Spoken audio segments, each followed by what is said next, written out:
There is no terrible way to win. There is only winning. Let me drive. I will make a fool out of you. Every one of us has to find a reason to do this. You do it because you're driven. I was beginning to think I'd never be anything more than a piston-happy, lead-foot punk. Then this starts to happen. Somebody put it in your mind you gotta be perfect every time out or you're a failure. Well, forget that. Just forget it. You ready to put away your toys and grow up? Are you ready to make more money in 1 year than your father made in his whole life? Are you ready to become a real race car driver? When I won it was probably the last time I ever felt pure victory. Because I'm quicker than all of you. And if you no longer go for a gap that exists, you're no longer a racing driver. But hell, isn't that what we're in this for? To stare death in the face and to cheat it? Come on, there's nobility in that. It's like being knights. No pressure, nobody breathing down my back, just driving because I left it pure. A lot of people go through life doing things badly. Racing is important to men who do it well. When you're racing, it's life. Anything that happens before or after, it's just waiting. I just hope when you do, that I'm there to see it. Racing. That's the name of the game, isn't it? Win or lose, put up or shut up. Fine. Then let's race. Hi, I'm Tom Ingham and you're listening to Downforce Radio. Hi, I'm Jacques Villeneuve, you're listening to Downforce Radio. Hi, I'm Bruno Senna, you're listening to Downforce Radio. Hi, I'm Chris Hoy and you're listening to Downforce Radio. Hi, I'm Landon Norris and you're listening to Downforce Radio. Hello everybody, listening trackside and around the world. It's great to have you with us once again. Motorsport UK's British Kart Championships for 2019 continue here at sunny Shenington. It is a glorious summer's day, very nearly. It still feels a bit springish, but we are not far away from the heat wave that is to come over the course of the British summertime as we prepare for action once again in the IAME classes across the IAME Cadet and Mini, Junior and Senior X30 categories for the second time in 2019. Jake Sanson here from my commentary position overlooking Cafe Corner as we get ready for the action in the repêchages and finals on this first round of the weekend, round 3 of the 2019 championship. The story so far, obviously very competitive and exciting across the IAME championships thus far. All those who are with us at the first weekend at PF International will know of all of the death-defying fantastic race action we had there. Now we come to Shenington with more great action on the way. Having had our first 3 heats in each of the categories, we know a little bit more about the stories that will unfold here this afternoon. From the IAME Cadets, they're the category that's going to be out first. We've already had 3 exciting heats. Aidan Neate taking victory by 1 second to his teammate Archie Clark in second position. His highest ever finish in the British Championships. Great to see him get a P2 in front of Ethan Jeff Hall. Again, a best ever finish for him in third. From Vinnie Phillips, Macaulay Bishop and Maximus Hall with the top 10 completed in the first heat by Harry Junior Burgoyne, Hadi Mamasi of Canada, Sebastian Mins and the Irishman Finn McLaughlin. Very competitive stuff from the top 10 of the first IAME Cadet heat. The second heat later was won by the Japanese star Kei Nakamura Berta after a post-race penalty for Harley Keeble, who had won the race on the road and ended up being docked down to second. Leo Robinson third from Hadi Mamasi. A great weekend he's having, the Canadian in 4th position in that race in front of Archie Clark. 2 solid top 5 finishes for the youngster for Fusion Motorsport. MJ Kanini, the South African, was in 6th place in front of Lewis Werrell, and then Mason Rudman, Ella Stevens and Dan Sofronea in the top 10. Great to see them all pushing on for some very good performances. Then we had the third heat, which was a bit of a tricky one to start with. The rain started as they were about to enter the holding area, and with 2 minutes to go, pretty much everybody was trying to hesitate as to what tyres they should put on. They all eventually went for slicks, and it turned out to be exactly the right call. The rain was heavy, but it wasn't long.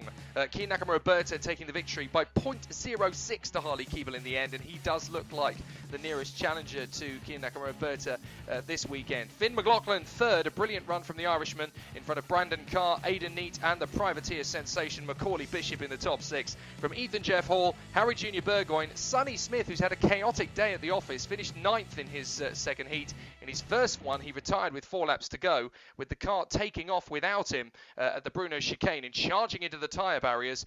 Fortunately, he's okay, and the kart will live to fight another day, and he'll be out for the finals a little bit later on. And in 10th position in that third race for IAME Cadet was Fusion Motorsport's Leo Robinson. Very exciting battles all the way through the day thus far, and we now come towards the repêchage, which is going to be a very fiercely fought race. Of course, for these drivers, only 6 of them are now going to get through to the finals a little bit later on this afternoon. with so many drivers bidding for a place in that particular race, it's going to be quite tough to know who is actually going to emerge for the victory. But the drivers should be coming through momentarily in IAME Cadet as they prepare for race action, and we're going to see some absolutely spectacular racing from them in the repechage. The drivers will be getting themselves ready to head out on circuit very shortly as we prepare for battle. The race schedule for the rest of the day is going to be quite an exceptional one. According to the timetable I've got in front of me, the repechage will be taking place at 3 o'clock, which is of course a few minutes away from now. There is also a repechage race for the junior X30s, which will be at about 20 minutes past the hour, and then the seniors at 20 to 4. All of those three races will basically set the last 6 positions on the starting grid for the final later on today. And then, of course, each of those races that will come for the 4 categories in IAME Cadet, Mini, Junior and Senior X30, they will all be played out for championship points. And that is the important factor of this third race, I should say, of the 2019 season. Of course, we've had heats, which are short races that will basically set the grids for each of the individual competitions, but it's the round 1, the final of each of the rounds, that will dictate championship points. It's been a very hectic day at the office so far, but then we are at the Shenington Kart Racing Circuit, which guarantees plenty of amazing race battles, and we're going to see some truly great racing from them once again. Only a short 1,018 metres around this Shenington circuit. It really is quite a tricky one. Down the Park Straight, you fly into Park Bend, a little bit of speed eased off through the left-hander, then you blip the brakes, get back on the power through Cafe Corner, which is exactly my vantage point. I'm overlooking Cafe Corner in my commentary box position. And then you get back on the power through Pitts Bend, flying flat on the throttle through the left, and down the Stratford Straight up towards Stratford Hairpin. Very tight turn in. You're not using the long configuration, just the short one. So in through the hairpin and down the runway straight up towards the Bruno chicane. We've seen a lot of incidents here over the course of the weekend as drivers go for an overtake. You're actually on a flying lap, flat to the throttle through the first apex through the right. Then you get back on the brakes and you turn in and hold the inside apex through the hairpin of the chicane, as it were,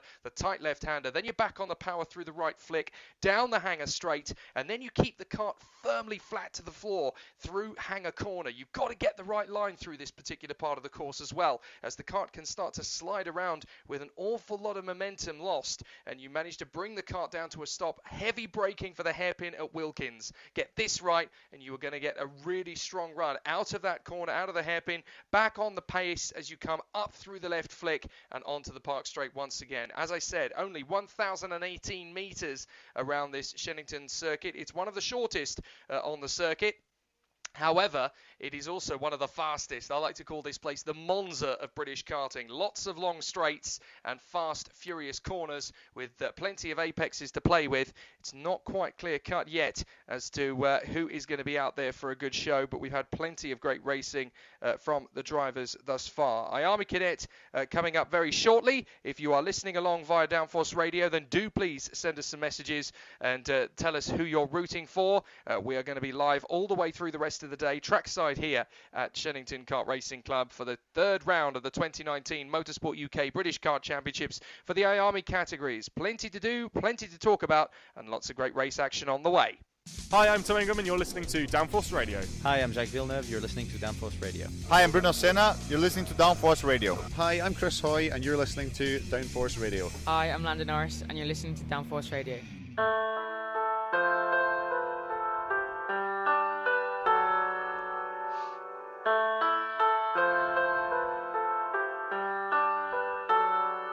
If you want me, come and find me. I'm tired of running, here I am.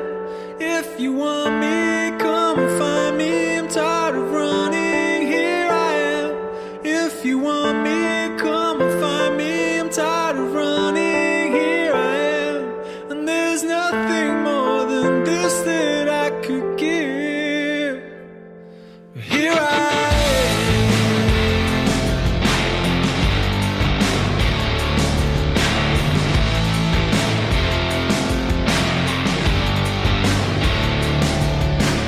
I don't see no justice in this city.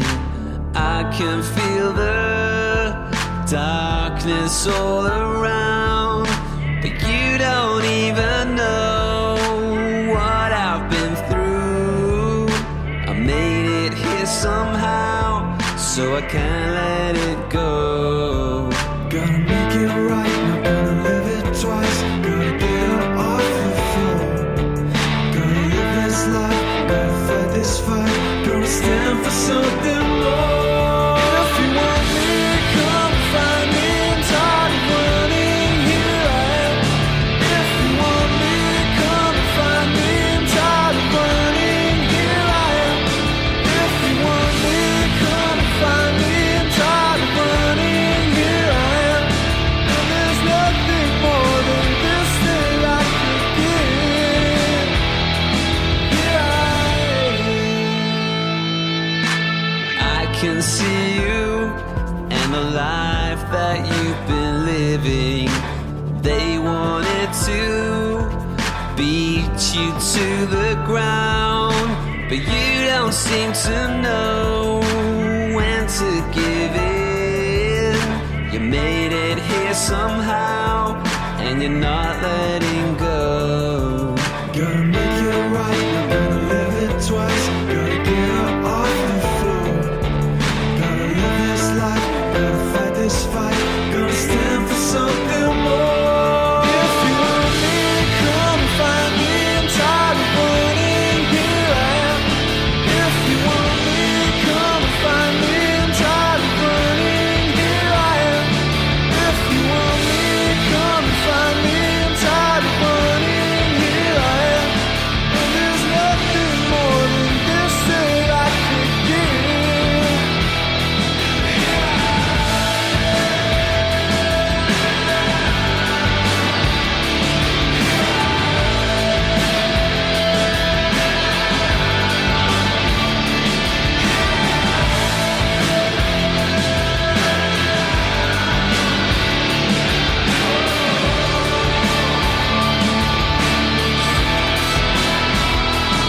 If you want me, come find me. I'm tired of running, here I am.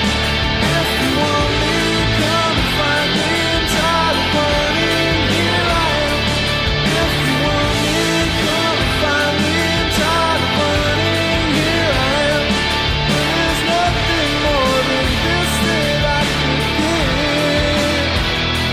Here I am.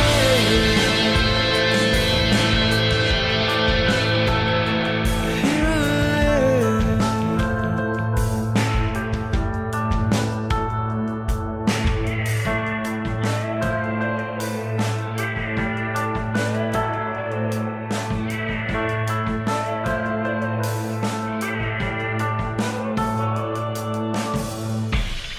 Hi, I'm Tom Ingram and you're listening to Downforce Radio. Hi, I'm Jake Villeneuve. You're listening to Downforce Radio. Hi, I'm Bruno Senna. You're listening to Downforce Radio. Hi, I'm Chris Hoy, and you're listening to Downforce Radio. Hi, I'm Landon Norris, and you're listening to Downforce Radio.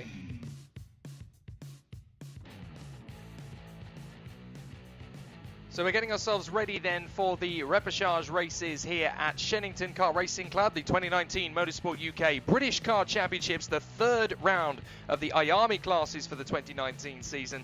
Repechage races today only in the junior and senior X30, as we have plenty of competitors to have just the finals on their own in the IAME Cadet Battle, as well as we do for the Mini X30s. Enough for just one grid for those competitors, and obviously we are ready for the junior and senior X30 battle with everything ready for the off. The drivers are already in the holding areas for the junior X30 repechage. The top 6 drivers from that race, of course, will be joining the other already qualified drivers through to the finals. We are live trackside here at Shenington Kart Racing Club and around the world via Downforce Radio as well. Great to have you with us. We know that obviously the Motorsport UK British Kart Championships have had a plethora of interest, not just here in the UK but around the world as well. Last time out for the IAME classes we had listeners as far afield as the Australian islands of Australia and New Zealand.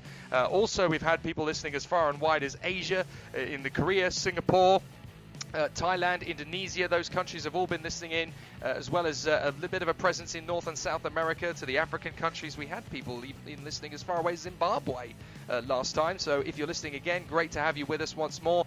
Great action, plenty, of course, from the truly international field. I know this is the British Championships, but drivers do come from far and wide to compete in these championships, and there is an amazing presence of international talent in this category, in each of the 4 categories, in fact. IAME Cadet, of course, the drivers aged between 8 and 12 years of age, through to the juniors, who are 11 up to the grand old age of 15. And then, of course, Senior X30, you can race that from the age of 14 upwards. The minis, of course, they can race from about sort of 11 to 14, so it's sort of an intermediate between the IAME Cadet and Junior X30 categories. The next race on track, of course, is going to be Junior X30 as they prepare for the action. Their repechage race will be taking place very shortly on this Shenington kart racing circuit. The air temperature is about 10 degrees Celsius according to what I've got. It certainly does feel a bit chilly, but the sun out on the circuit means that the track temperature is going to be around 18 to 19 degrees, and that means that tyre life is obviously going to be very, very crucial. They're going to need to work very carefully to make sure that they can get the most out of the rubber as they prepare for action. So it is going to be about 10 minutes time before we get the first of the major races underway. This one, of course, the repechage for the Junior X30, and it's that race that is going to determine the top 6 drivers going through to the finals.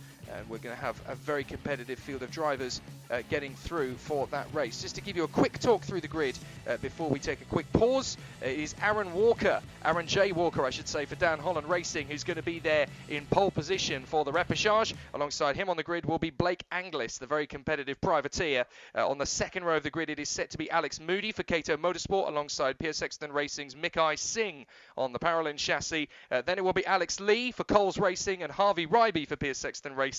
And then Dan Butterworth, Max Mear, Oliver Duffel, Jacob McComb, Archie Walker, Douglas Bolger and Darrell Taylor will complete the field. 13 drivers in Junior X30 in the repechage. Only 6 of them will go through to the finals. I'm Jake Sanson. We're broadcasting live all the way through the day, trackside here at Shenington and on Downforce Radio. If you want to share it around with people, you can basically go onto your tablets and your smartphones, search for Downforce Radio on Facebook, Twitter and Instagram. It's also on the application Spreaker, so if you can download that free to your phones, you can listen and listen back, of course, to past rounds of the championship as well. Whenever you like, whenever it goes live, you'll get a notification and you can share it far and wide with all of your supporters, all of your friends and family and your teams and your sponsors. Everybody can get a slice of what it's like to be here trackside at Shenington Kart Racing Club. Round 3 of the championship about to get properly underway here at Shenington in the IAME categories of the 2019 Motorsport UK British Karting Championships. Hi, I'm Tom Ingram and you're listening to Downforce Radio. Hi, I'm Jake Villeneuve. You're listening to Downforce Radio. Hi, I'm Bruno Senna. You're listening to Downforce Radio. Hi, I'm Chris Hoy, and you're listening to Downforce Radio. Hi, I'm Landon Norris, and you're listening to Downforce Radio.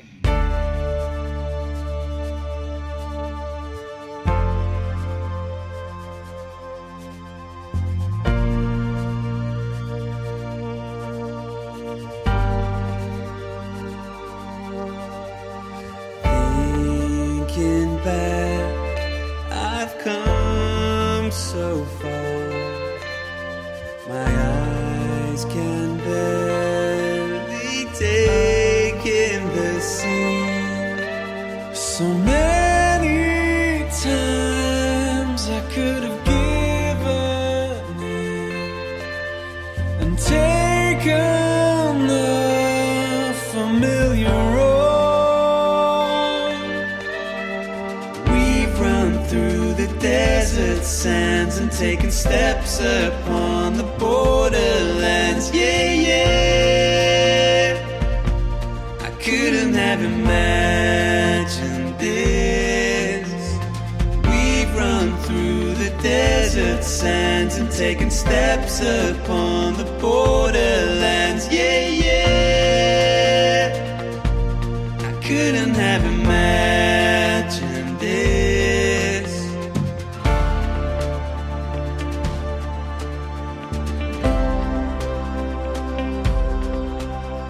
The things I thought protected me, they only served to hem me in. Oh, the hands they told me to hold on to just pull me further away.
I'm Tom Ingram and you're listening to Downforce Radio. Hi, I'm Jake Villeneuve. You're listening to Downforce Radio. Hi, I'm Bruno Senna. You're listening to Downforce Radio. Hi, I'm Chris Hoy, and you're listening to Downforce Radio. Hi, I'm Landon Norris, and you're listening to Downforce Radio. There is no terrible way to win. There is only winning. Let me drive. I will make a fool out of you. Every one of us has to find a reason to do this. You do it because you're driven. I was beginning to think I'd never be anything more than a piston-happy lead-foot punk. Then this starts to happen. Somebody put it in your mind you gotta be perfect every time out or you're a failure. Well, forget that. Just forget it. You ready to put away your toys and grow up? Are you ready to make more money in 1 year than your father made in his whole life? Are you ready to become a real race car driver? When I won it was probably the last time I ever felt pure victory. Because I'm quicker than all of you. And if you no longer go for a gap that exists, you're no longer a racing driver. But hell, isn't that what we're in this for? To stare death in the face and to cheat it? Come on, there's nobility in that. It's like being knights. No pressure, nobody breathing down my back, just driving because I left it pure. A lot of people go through life doing things badly. Racing's important to men who do it well.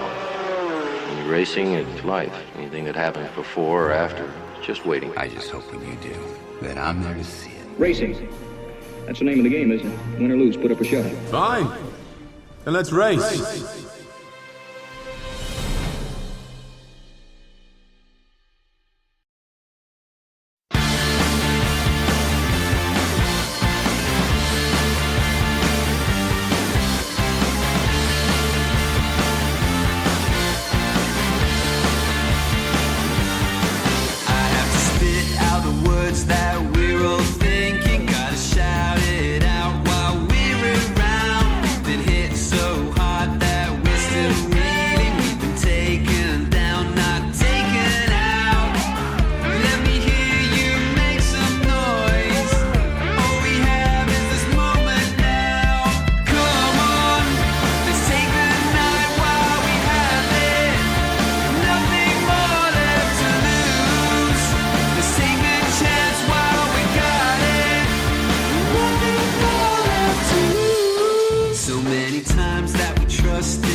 Listeners around the world on Downforce Radio have been listening to the house band Transition.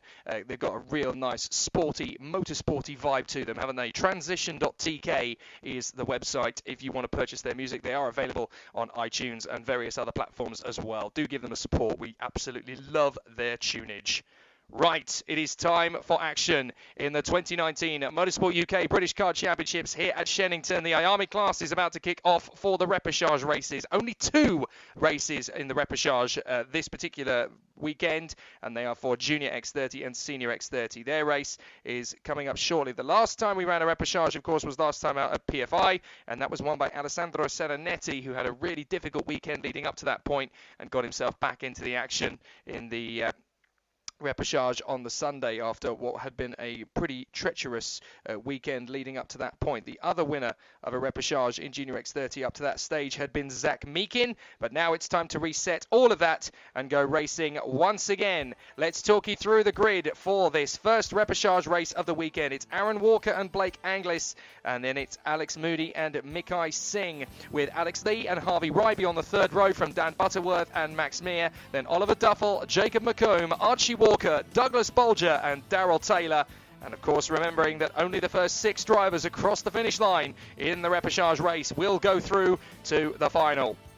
It's going to be a really epic race, this one. Bone dry conditions, sunny skies and balmy breezes. It's perfect karting conditions, and the drivers know that on this Monza of British karting, they will be absolutely on the lock stops as they try to get themselves up at the sharp end of the field. It's going to be a tricky one off the start, and away we go, straight away across the start-finish line and into that first corner. It looks as though we've had a false start. So false start straight away called, and that means they're going to have to go around one more time again.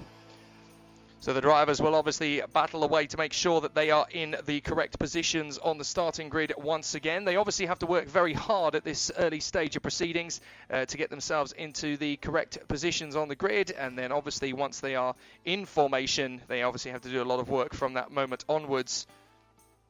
But the basic procedure at this early stage is just getting the heat into the tyres and brakes. They obviously have to do a lot of work to make sure that the karts are in position, and they are obviously now back into their tram lines. They're not allowed to leave the corridors until the green flag waves at the start-finish line and the lights go out. The drivers in position: Walker, Anglis, Moody, Singh, Lee, Ryby, Butterworth, Meir, Duffel, McComb, Bolger and Taylor. It looks like Archie Walker is nowhere to be seen, and away we go. This time it is a clean start, and they charge their way through the first corner, and it's Anglis who gets the first jump into the first couple of corners, and there's a little bit of bumping and boring as Mikai Singh and Harvey Ryby have got good starts. Singh up to third, Ryby initially up to the top 5, and then loses a bit of ground. They come down to the hairpin for the first time. Is there a little bit of fisticuffs? At the moment, nothing doing, and they've all got through nice and cleanly as they come down towards the chicane. Blake Anglis into the Brunner chicane first in front of Walker, and they have all got through fairly safe and sound as they run together in fine formation.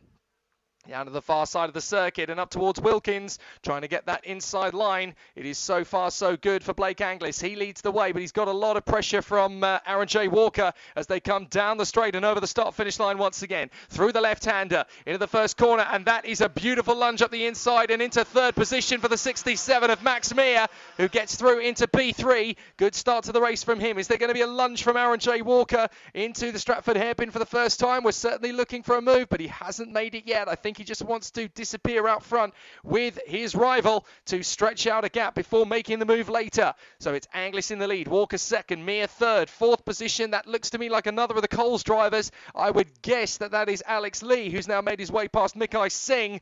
So down the far side, they go into Wilkins hairpin once again, back on the throttle and up over the start-finish line once again.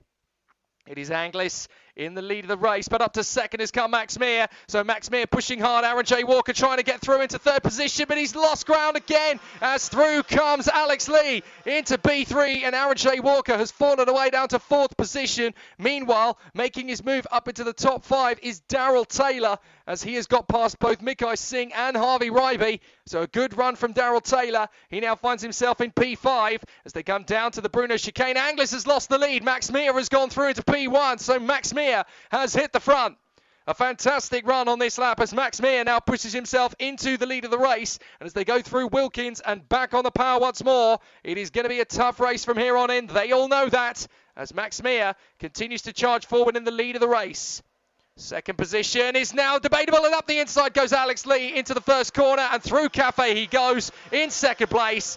So Max Meir leads the way, Alex Lee in second, Anglis third, Aaron J. Walker fourth, and in fifth place is Darrell Taylor in P6 at the moment. That looks to me to be Mikai Singh in front of Harvey Ryby and Oliver Duffel, then Bolger, Butterworth, Moody and Jacob McComb. Archie Walker, after problems earlier on, finds himself out of the race as Darrell Taylor moves up to fourth. Aaron J. Walker now third and Darrell Taylor fourth as they both get past Blake Anglis.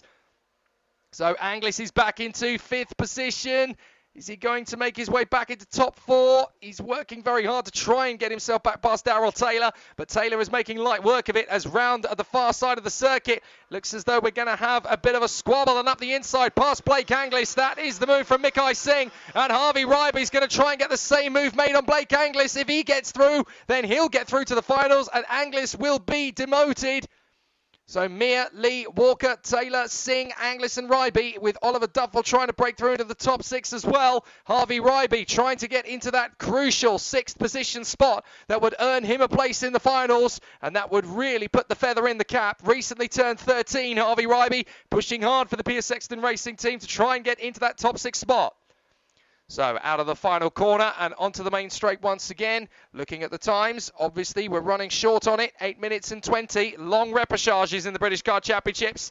And through the hairpin. So far so good for Max Mir. Alex Lee, Walker. Then it is Taylor in front of Singh, Anglis, and then Harvey Ryby with Oliver Duffel all over the back of Harvey Ryby as they go down to the hairpin once again and back on the power. No major changes for position in the top 6. Top 4 trying to break clear. Looks as though Blake Anglis may have got himself back into 4th position, but Mikai Singh tries to take him once more. Harvey Ryby and Oliver Duffel getting right onto the back bumper of him as they come down the back straight and up through Hanger Corner towards Wilkins. This is going to be a really tough battle for the last 2 places in the final as they push out of the final corner. It looks as though Alex Lee might be trying to get a bit more distance between himself and 3rd place man Aaron J. Walker. Mikai Singh through to 5th position. A big lunge as Douglas Bolger makes the move on Oliver Duffel and Alex Moody. And a great overtake from Douglas Bolger. Nicely done. That puts him P8, and now he's right up in the mix in front of Oliver Duffel. Superb bit of racecraft there from Bolger to put himself on the inside line. Not an easy move to pull off. And now he's up to 7th place. He's got past Blake Anglis. Now he's 1 place away. So he's got the 2 Pierce Sexton Racing karts in front of him. 5th place is Mikai Singh. 6th is Harvey Ryby. They've both dealt with Anglis, and Bolger made an opportunity stick as well to get into 7th place. He's now 1 position away from making the finals. Over the line again. And now Aaron J. Walker is getting back into position, having looked after his tyres over the last couple of laps. He's now back on the tail of Mir and Lee. Then it is Walker. 4th is Taylor. And up the inside, Bolger makes the move on Mikai Singh. Harvey Ryby through into 5th and Bolger through into 6th. So Mikai Singh down to 7th position. Good bit of driving from both of them. Now, warning flag has gone out for the 56. That is Mikai Singh. So Singh has obviously transgressed in some fashion. The top 4 are well clear. Douglas Bolger now in front of Mikai Singh, and crucially in the top 6. It's only the first 6 karts across the line that will go through to the finals. So for all of these drivers, it's been a tricky day. There's not a lot of room to manoeuvre in the junior category in 2019. It's all very even and very close as Alex Lee gets back on the tail of Max Mir, who holds the lead through Cafe once again. Aaron J. Walker and Darrell Taylor getting close. Bolger on the back of Harvey Ryby. Ryby in 5th position. Bolger 6th. Then it's Singh, Anglis. And it looks as though Oliver Duffel has gone down the order. Oliver Duffel's out of the race. He's just pulling off to retire in front of me at Cafe Corner. Disastrous race for Oliver Duffel. What a shame. Yet again, the Mick Barrett Racing driver runs plumb out of luck. And he'll be absolutely dejected with that. Meanwhile, racing continues on the far side as they come over the main straight once again. And it's still Max Mir versus Alex Lee, the 2 Coles Racing teammates. Up in front of Aaron J. Walker in 3rd. 4th, Darrell Taylor as they fly through the first corner. Up towards Cafe again. Really tricky positions for them to battle with. Darrell Taylor back on the power. They come through once more and back on the straight. Douglas Bolger's now made his way to 5th position. He's got past Harvey Ryby. So Bolger in P5, that secures his position in the final for the moment, but they've got a lot of time to make up on the karts that have already gone through. The top 4 are in a line way out in front. Having gone through the Brunner chicane, they are now on the Hanger straight. So far, so good for the Coles twins. Max Mir in front of Alex Lee. And those 2 have got Aaron J. Walker, the Dan Holland racing driver, in 3rd position. 4th place, Darrell Taylor for Cutting Edge. He's right there in 4th. And they are almost nose to tail. They separate a little bit. As up the inside, Darrell Taylor makes the move for 3rd. Darrell Taylor gets through in a P3 on Aaron J. Walker. Nicely done as they come through. And now Bolger and Ryby are trying to stretch away from Singh, Anglis and Butterworth, who's now 10th in front of Jacob McComb. Alex Moody has slipped back into 11th position, and he's the last one on track. Oliver Duffel out of the race. Archie Walker unable to start for reasons unknown. Through the chicane and onto the back straight. It's going to be a very tough battle between Max Mir and Alex Lee. Do not think for a moment that because they're teammates, there's going to be a lot of respect in the battle for victory in terms of allowing one to finish in front of the other. These guys will race very hard and fair. It will be a close and tight battle. It will be raced with respect, but these guys will both want to win the race. So as far as they're concerned, the other guy is the one to beat. Down the straight, up towards the hairpin once again, into Stratford hairpin. And back onto the runway straight. It's still Max Mir in front of Alex Lee, Aaron J. Walker and Darrell Taylor. They have not been caught enough by Douglas Bolger to be panicking yet. Douglas Bolger's got Harvey Ryby with him for company. Looks as though those two are going to be 5th and 6th in the crucial final 2 positions of the race that are going to get them a place in the final later. And, of course, that final is for championship points, so they need to make sure they make good work of it and make good use of the opportunity. 3 minutes 20 to go as they cross the line and into the next lap. And still, Max Mir holding on from Alex Lee, but Darrell Taylor's got right up to them as they battle away for position. It's going to be really close from this point on. Doug Bolger still running well with Ryby. And then we've got Singh, Anglis, Butterworth, Jacob McComb still running well in P10. And then in 11th position, Alex Moody just running a little bit behind the time as he tries to get himself back into position. Now we've got Max Mir and Alex Lee dueling away for the lead of the race. Darrell Taylor 3rd position. They tuck through the Bruno chicane. Back onto the back straight. Darrell Taylor needing to stay with these guys if he wants to jump them. But this is not going to be easy. These two working very well to stretch out a gap, the Coles drivers. They've got a little bit of daylight now between themselves and Darrell Taylor in 3rd position. And that should be enough to secure the victory. But once they start battling, and they will, because of course, despite being teammates, this is not a team sport. It is very much every man for himself in British karting. So you've got to push out with a lot of strength and character.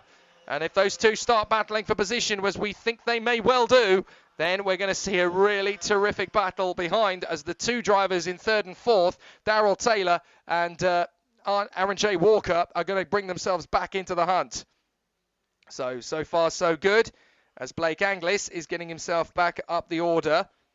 He's there in 8th position. Now, being out of the running in the repechage is really going to cost his championship chances any good at all, because he's currently in the top 6 in the driver's standings. But if he scores where he's going to score now, then those are the only points he's going to get over the weekend, and he's lost another place, this time to Mikai Singh, who's got back through on him up into 7th place. So Blake Anglis struggling to get into the top 6. If he can't make the top 6, he will not make the final. And that, of course, means any chance of scoring big a second weekend in a row is going to be gone. So Blake Anglis is likely to move back into the top 10 of the driver's standings by virtue of the fact that he will score points from this race. The only drivers that score championship points in this race are the ones who don't make it through to the top 6. And they will score fewer points than the drivers who compete in the final will. Across the line. And still, Alex Lee's trying to work with Max Mir to get away, but he just doesn't have the legs. Darrell Taylor in 3rd position is right there behind, and there's definitely going to be a chance to come through at some stage as Butterworth has shot up to 7th place. He's got past Anglis and past Mikai Singh. Great work from Dan Butterworth to get back into P7. Really good comeback from him on the gold chassis. Through to the chicane, out of Bruno, onto the back straight once again, down the hanger. And up through Hanger Corner. Is there going to be a lunge from Alex Lee? He's got to time it right if he's going for it. We're heading into the final couple of laps of the race. This time by, they will cross the line, and it will be the penultimate lap as they come through over the start-finish line this time by. And Alex Lee is up the inside and takes the place. Lovely job from Alex Lee as he gets into the lead of the race at exactly the right moment. Now, it's going to be about whether Max Mir can retaliate. And if they lose too much time battling away with each other, are they going to lose ground to Darrell Taylor in 3rd position? They come through the hairpin. Back down the short stretch up towards Bruno chicane. Is there going to be a lunge up the inside from Max Mir? He's having a think about it, but he doesn't go for the move there. He'll have to have another opportunity as they come down the hanger straight. Darrell Taylor in 3rd position, still trying to get his move as he comes up towards Wilkins. It looks as like there's a little bit of pushing towards the braking zone for Wilkins. They come back out of the hairpin onto the main straight, and this is where it's going to start getting hectic. And why? Because we're into the final lap of the race. Last lap, and up the inside, that is Max Mir trying to make his move on Alex Lee. He's not going to get there as they come through Cafe Corner, back on the power.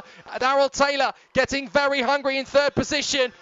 Dropping back in fourth is Aaron J. Walker. Meanwhile, Bolger and Ryby look safe and sound in fifth and sixth. So it's just these three battling for the victory up front. But still, it's Alex Lee who leads from Max Meir at the moment in front of Darrell Taylor in third. And they are still scrapping. Darrell Taylor is going to get a proper opportunity. If these two squabble down the back straight, they go through the right-hand flick and up towards the final hairpin at Wilkins. Is there going to be a big lunge? I don't think he's going to have the opportunity to get through. Alex Lee is going to take this one over the line. Surely the checkered flag flies, and Alex Lee has bagged the victory at exactly the right moment. Max Meir in second position. Darrell Taylor is third from Aaron J. Walker, Douglas Bolger, and Harvey Ryby.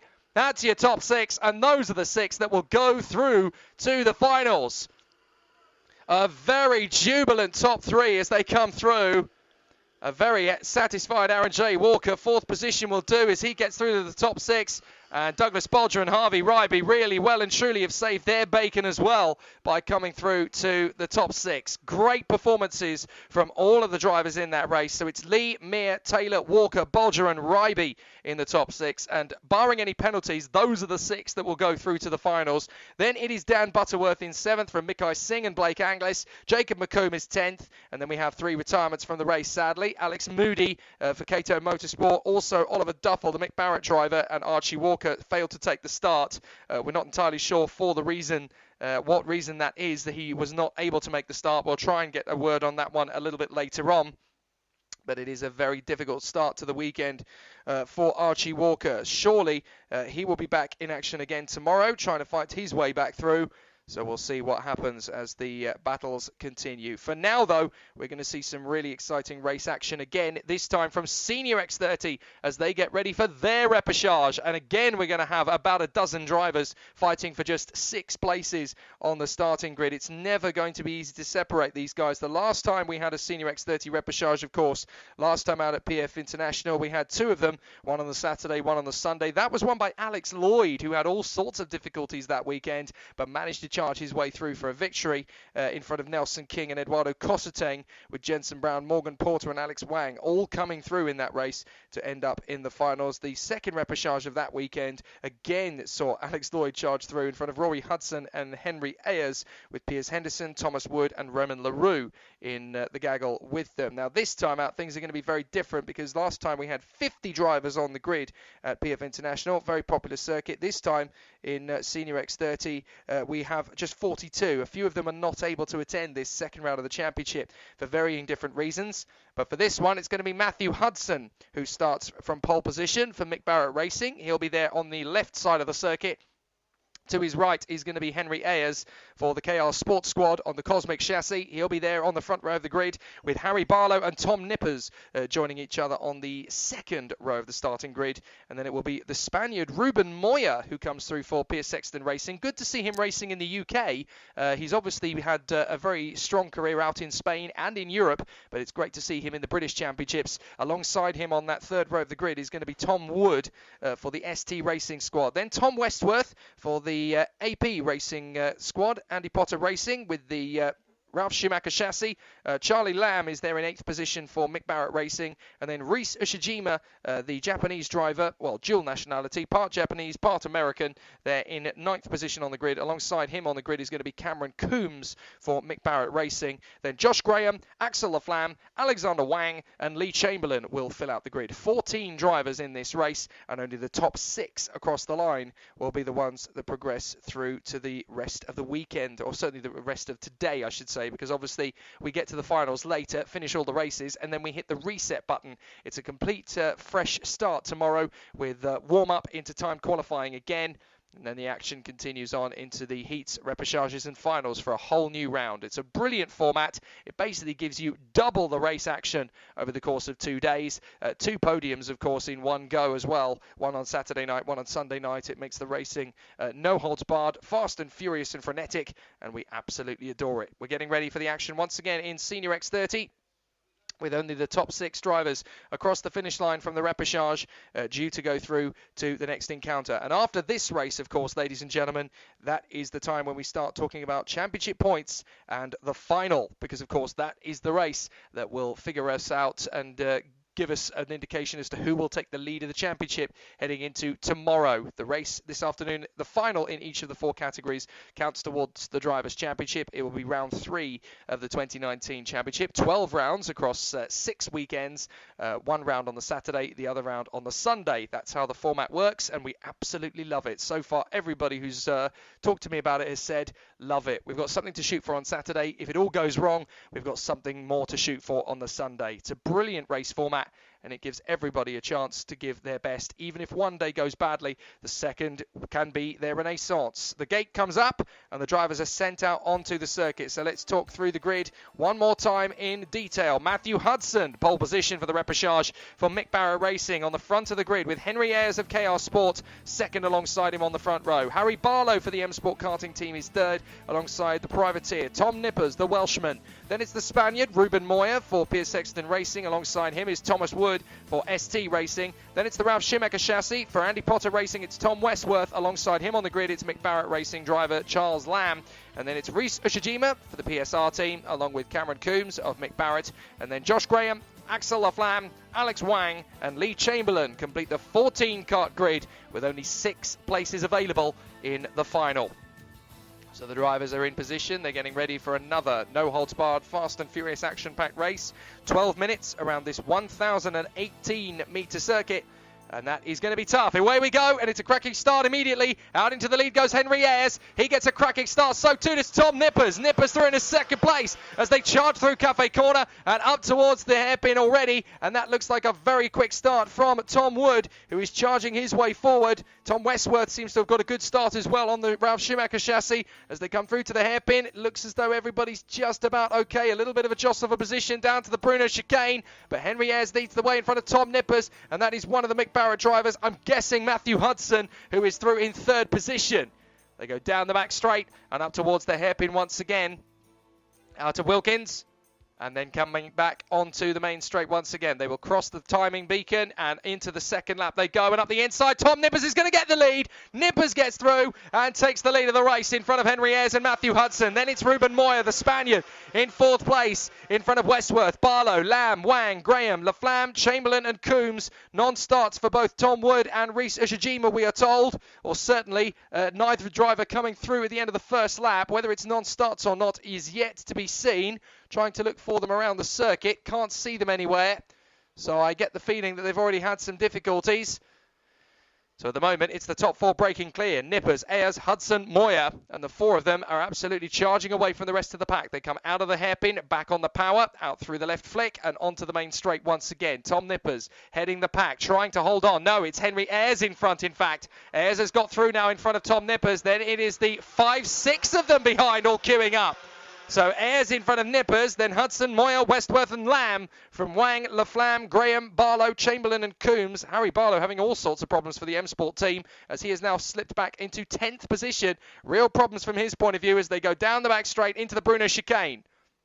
And is that Ruben Moya into second place? It is. The Spaniard has come through into second position. Good run from Ruben Moya as he now comes through Hanger Corner and has got his sights firmly set on Henry Ayres. Wants to take his victory on his, I'm fairly sure this is his maiden voyage in the British Championship, so I don't think he's raced in the British Series before. As he comes up the inside, flirts with the inside of the white line behind Hudson. Hudson trying to hold on to the lead. Ruben Moya goes wheel to wheel with him. Up to third now is Westworth. Then it's Lamb. Nippers down to fifth. Wang is sixth from Laflamme, Barlow, Graham, Chamberlain, Coombs, and Henry Ayres has not come through. So what has happened to Henry Ayres? I have a feeling there's been some kind of issue somewhere around the circuit, and Henry Ayres is nowhere to be seen.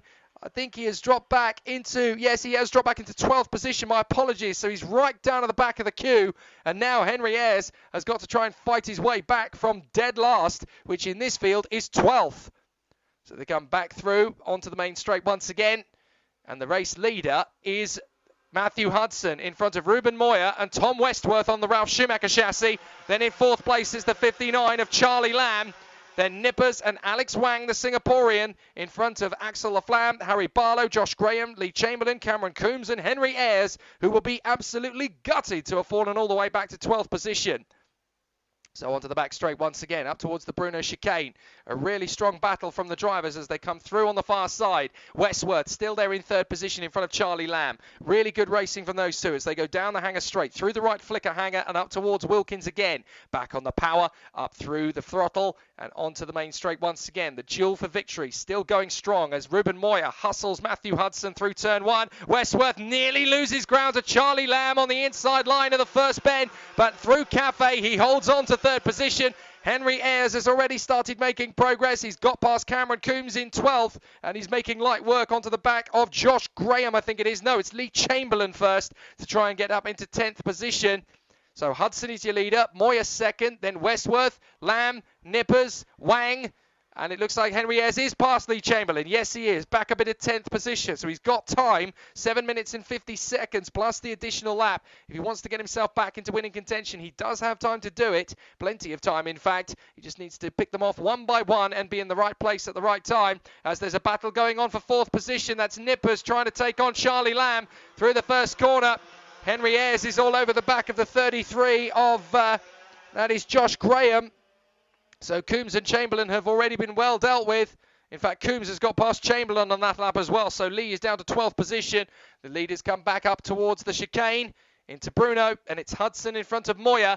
Then Westworth, Lamb, Nippers and Wang. The man trying to get through into from 7th place is Axel Laflamme, the privateer, trying to get himself into the top 6. And he's not far away from it, but you can't take too big a risk too early because you've got to preserve the tyres. You've got to look after the kart. They come back down the straight once again and into Park Bend. It's Hudson and Moyer. Up the inside, Nippers gets the move into 4th position. Nicely done on Charlie Lamb. Alex Wang tucks in behind in 6th position, and now Laflamme is trying to come through for a manoeuvre. And I think in 8th position, is that Henry Ayres? No, it's Harry Barlow, then Henry Ayres, who's trying to close up on them. So Henry Ayres has got through into 9th position at the expense of Josh Graham. And now he is in 9th position, trying to charge onto the back of Harry Barlow, who is very much in the mix of a decent finish now onto the back of the leaders. So there's 1st and 2nd have got a little way clear. Hudson has about 17 kart lengths at various points in the circuit on the guys behind, although at the moment on the short stretch, he seems to have about, well, I'd say it's about a dozen kart lengths at speed to Ruben Moyer. Then Westworth, Nippers. Then it's Wang, and up to 6th has come Axel Laflamme. So Charlie Lamb, sadly, has dropped to 7th place now with Harry Barlow the next in line. And Harry Barlow genuinely does look like a contender to the crown there. So this is going to be a very tall order for the drivers. They know that they haven't got a lot of room to play with. They also know they haven't got a lot of time to play with either. Matthew Hudson and Ruben Moyer are checking out in front, but Hudson's got a bit of a gap to Ruben Moyer, so from their point of view, it's no major difficulty. They just need to keep hungry and keep focused as they continue to charge forward over the line and through Park Bend. An opportunity into Cafe could come for 3rd position. Nippers is through on Westworth. Nippers through into 3rd position on Tom Westworth. So he's got through at the first corner, and that's him into 3rd position on Tom Westworth. So Hudson leads, Moyer, then Nippers, Westworth, Wang, Laflamme. That's the top 6 that are set to go through. Then it's Barlow in Barlow is in 8th place behind Charlie Lamb. He's not quite able to get onto his tail. Henry Ayres is trying desperately to catch up to all of them and is in 9th place. He is making work of them, but will he catch them in time to make an impression? 5 minutes to go plus the additional lap. They come through over the start-finish line. Matthew Hudson in the lead. Has he pushed the tyres too hard? You need to build a gap, but you don't want to over-exacerbate the tyres. Up the inside of Westworth goes Laflamme. Westworth down to P6 now then. So Nippers is through, Wang is through, and Westworth lost out to Axel Laflamme at the first corner. So Axel Laflamme is now through into 5th position. A really good duel as the drivers continue to compete up at the top end of the last 4 drivers in the top 6 positions. Looks like Charlie Lamb and Harry Barlow have not yet given up on their chance to come through. They know that all it takes is a little bit of a tussle up the road, and they will have a chance to get back into the hunt. So they come off Wilkins, down the main straight and over the finish line, and it is Hudson still leading. Moyer in 2nd place, through turn 1, and then through to Cafe, right in front of me. Hudson, Moyer, Nippers. 4th position, that is Alex Wang. A good run from the Singaporean. Then Laflamme and Westworth. Then Lamb, Barlow, Ayres, Coombs, Graham and Chamberlain.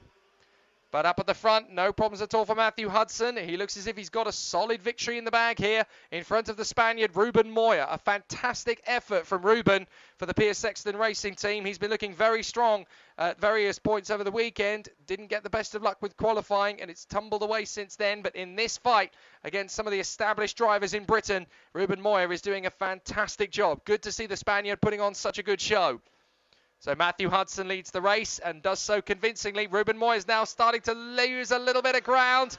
Needs to be careful with the tyres because Nippers and Wang are closing up. Laflamme and Westworth are not a million miles away as Harry Barlow has now got up to 7th on Charlie Lamb.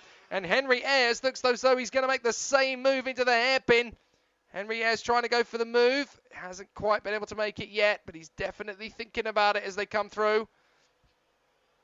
So Henry Ayres all over the back of Charlie Lamb in the bid to get into 8th position. He's starting to run out of opportunities now, starting to run out of the chance to move further forward. So he's got to be very careful how he plays this as they come down the straight in through the first corner once again. And still, it is Matthew Hudson, but Ruben Moya's fallen right into the clutches of Nippers and Wang.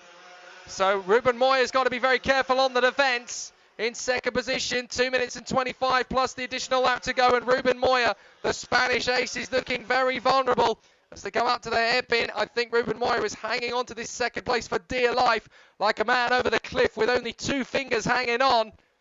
Down the back straight, Nippers and Westworth were battling for second position at one stage. Now they are in 3rd and 6th respectively. So Nippers and Westworth, they've got 2 drivers in between them now. One of those is Alex Wang. The other one in 5th position, that is Axel Laflamme. And Laflamme is trying to make a move. But Nippers is holding up Wang. Wang decides enough is enough and dives up the inside of Nippers. Brilliant move from Alex Wang. So the Singaporean gets through to 3rd position. A good run for the Mick Barrett driver. Oh, and that's a problem for Coombs. Coombs is coming in. Cameron Coombs out of the race, unfortunately. A big disaster for the Mick Barrett Racing driver. Cameron Coombs pulls off into the pits and retires. Well, unfortunately, that's his Saturday of thunder over. And down the back straight into the hairpin once more out of Wilkins. And it's still Matthew Hudson controlling the pace. Cameron Coombs' teammate out in front of the race here.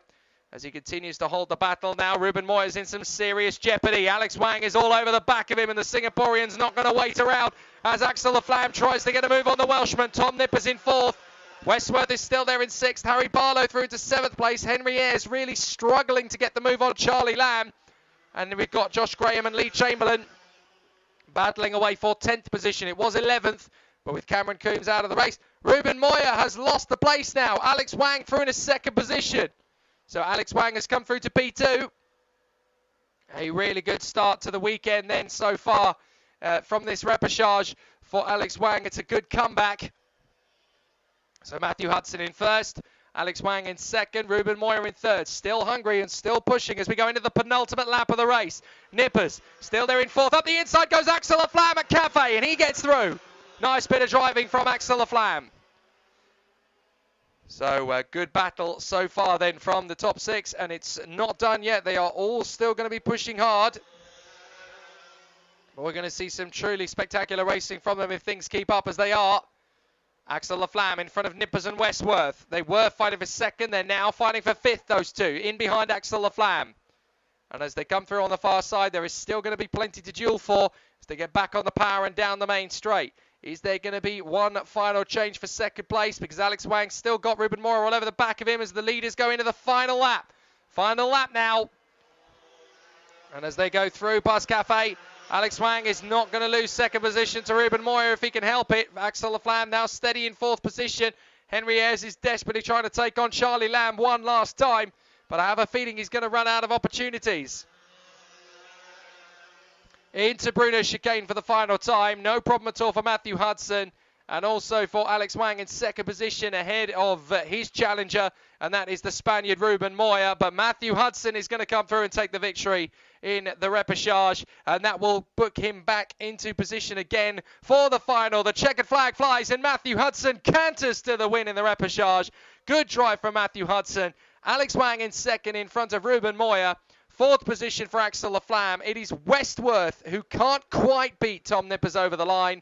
And Tom Nippers comes through for 5th position. A good run from the Welshman. And it looks as though he's broken down post-checkered flag, Tom Nippers. Westworth is through for 6th position. 7th place goes the way of Harry Barlow. So near and yet so far. Charlie Lamb in 8th position. 9th place for a very disappointed Henry Ayers. And then 10th and 11th will be Lee Chamberlain and Josh Graham, with Cameron Coombs out of the race and Tom Wood and Reese Ushijima nowhere to be seen from that repechage. So a really interesting battle.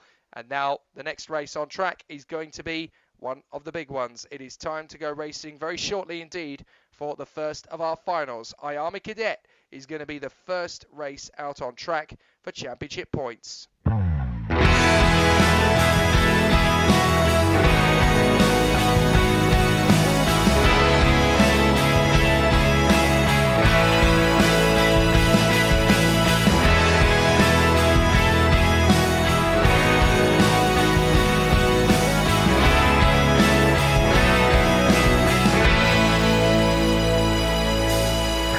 Staring out the window as raindrops fall to the ground.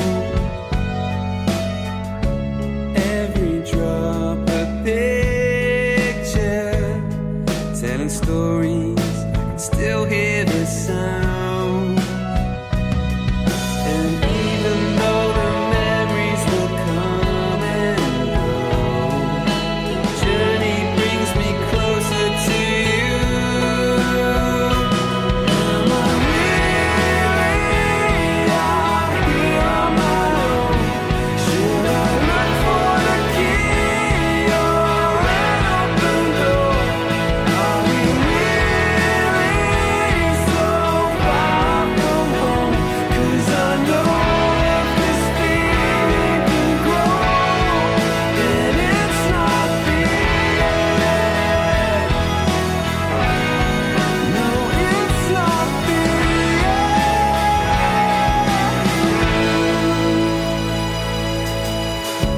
Thinking about the distance takes its toll on me.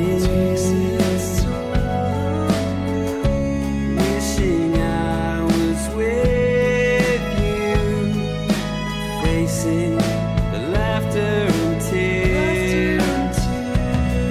But even though the journey has twists and turns, the road will always lead me to you. Am I really out here on my own? Should I look for a key or an open door? Are we really so far from home? 'Cause I know if this feeling can grow, then it's not the end. Yeah. I look up at the stars and I know there's so much we can control. Oh, I see the oceans below and roll. There's so much we can control.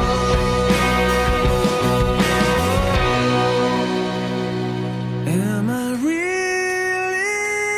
out here on my own? Should I look for the key or an open door? Are we really so far from home? 'Cause I know if this feeling can grow, then it's not the end. No, it's not the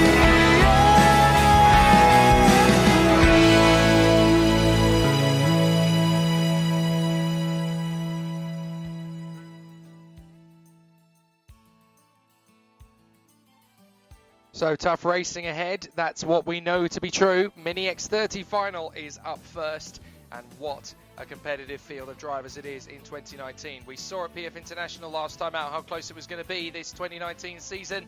Here at Shenington, that story continues. The front row of the grid it is going to be very tough indeed. Alfie Rigby will line up on the front row alongside Theo Mercouris, two very capable racing drivers, both with the ability to take the victory in this final. Jessica Edgar and Oliver Greenall makes it an all-Fusion Motorsport second row, and both of those drivers have been race winners in the 2019 season already, be it in the heats or in the finals. In the third row, it is Luke Watts, fighting fit and doing a grand job. On the inside line, he will start alongside the final two winner from PF International. That's Dan Bolton, and he's having an amazing 2019 season on the Barrel Arch chassis. Great to see him back in his mojo. Then it is Alfie Baxter Davies and Marcus Luzio on the fourth row of the starting grid, with Ed Pearson and Bart Harrison rounding out the top 10. From Olivia Algieri and Gabriel Stelp, the crop promotion teammates from Aidan Line and Evan Brown. Then JJ Russell, Antonio Sofronio and Ashton Parsons making up the grid.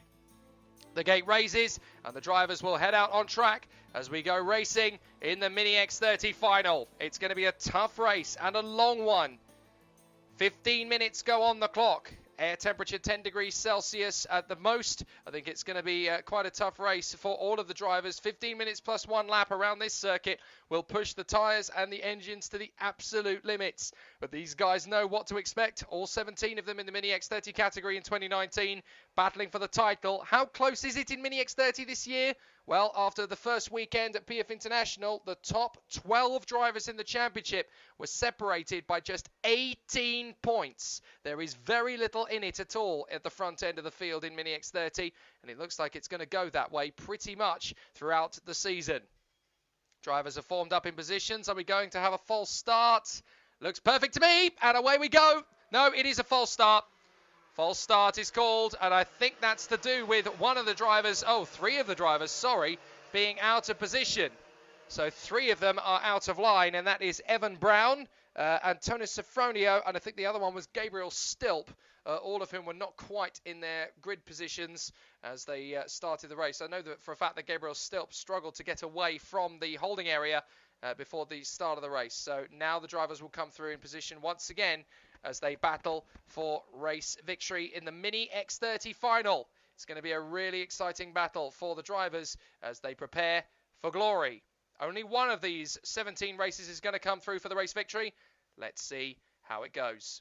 Drivers out of the final turn. Rigby, Mercouris, Edgar, Greenall, Watts, Bolton. Wait for the moment as they get back on the power. They will be charging forward. Wait for it. The lights will go out. And now we're racing this time. I do believe it's going to be a cracking start for Theo Mercouris. He breaks away into the lead of the race with Oliver Greenall giving him attention already. Third position, Alfie Rigby. Then it is Watts and Edgar as they charge down to the hairpin for the first time. But Theo Mercouris leads the way. Already there's going to be some big challenges down to the hairpin for the first time. But Mercouris leads the race as they come down the back straight up to the Bruno chicane. Theo Mercouris not going to be intimidated today. Through Bruno chicane, already Greenall all over the back. Rigby, Watts and Jessica Edgar are in the mix as they go down the back straight up towards Wilkins. They will turn into the right-hander at the hairpin and then get back on the power once again. Back on the throttle, charging forward across the line. There's going to be a real charge into the left-hander for the first corner. Theo Mercouris cannot hold back Greenall. Greenall gets through into the lead of the race. Mercouris is second. Third is Rigby. Then it is Watts, Edgar and Dan Bolton in front of Marcus Luzio.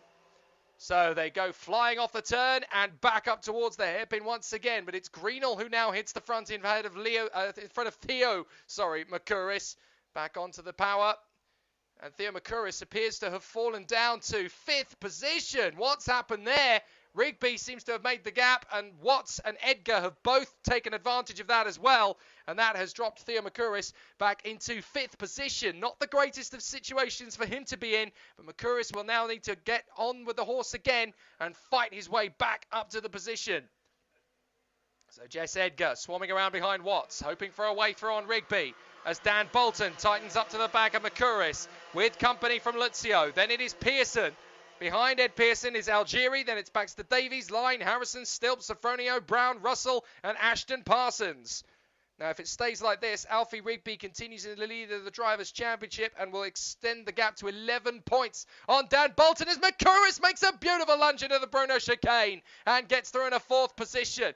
Nice work there from Theo Mercouris as he gets the lunge on Jessica Edgar. Now he's going to want to try and close up on 3rd place, and that is currently held by Luke Watts in behind Alfie Rigby. But your race leader, Oliver Greenall, hoping to continue his 2019 season. Alfie Rigby in second, and that would do him a lot of favours. Dan Bolton on the back of Jessica Edgar as they come off of Cafe Corner and back through past Pitts Bend and along the Stratford straight up to the hairpin. Last man in is Ashton Parsons at the moment, still learning the play of Mini X30 from Mark Baines Motorsport in 17th. But Oliver Greenall leads the way in front of the second place driver. That is Alfie Rigby from Luke Watts, Thea Makuris and Jessica Edgar in front of Dan Bolton, who has got Marcus Luzio in tow as well. In fact, I think that might be Bolton and Luzio both past Jessica Edgar on that lap, so I think they've both got through. And onto the straight and back on the power once again as they go through the first corner. Trying to get onto the inside line for Cafe in the hope there's an overtaking move or two there. But up the inside, that is one of the Croc Promotion carts that's made the move. That's Olivia Algieri, who has got past Ed Pearson in the first corner. So a nice move there as they have got through.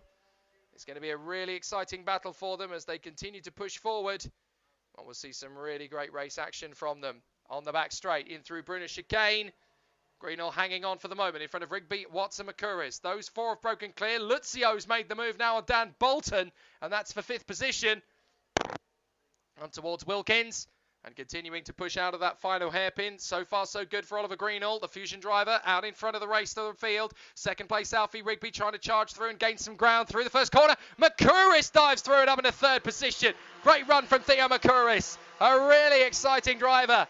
And still going well in Mini X30, Thea Makuris bouncing back with style in P3. So now he's got to try and take on the man in second, and that is championship leader Alfie Rigby.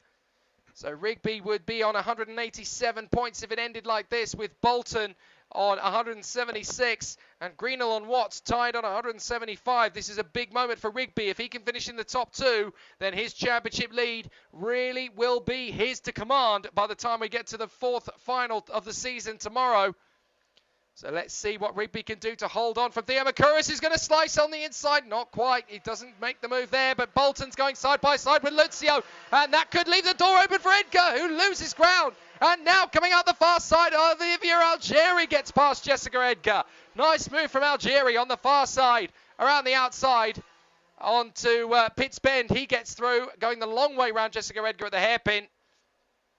And Theo Makuris is now tightening up behind Alfie Rigby with support from Luke Watts. But the race leader is still Oliver Greenall. So Oliver Greenall down the back straight, up towards the hairpin at Wilkins once again, trying to get into that draft of the kart in front, get back on the power out of the apex of the hairpin, and back down the straight once more, over the line and pushing over the start-finish line through the first corner.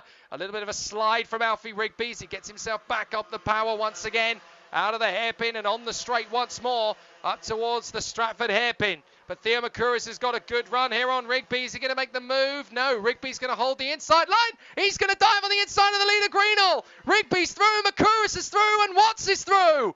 Greenall down to 4th position. Wow, that's how quick it could change, and Mini X30 is no exception to the rule. So now the leading trio are Rigby in the lead, Makuris in second, and Watts down to up to third. The race leader, once upon a time, was Oliver Greenall. Now he's down in 4th. Back on the power, Makuris is going to get an opportunity here on Alfie Rigby. Will he make his move? These two were rivals in Honda Cadet last season. Now they are IAME Mini X30 rivals. Down the short stretch to the hairpin. Is Makuris going to get the run on Alfie Rigby into the hairpin? He's trying to get back on the power, but Rigby's still there. Watts is hanging around all over the back of Theo Makuris as they get down to the chicane into Bruno.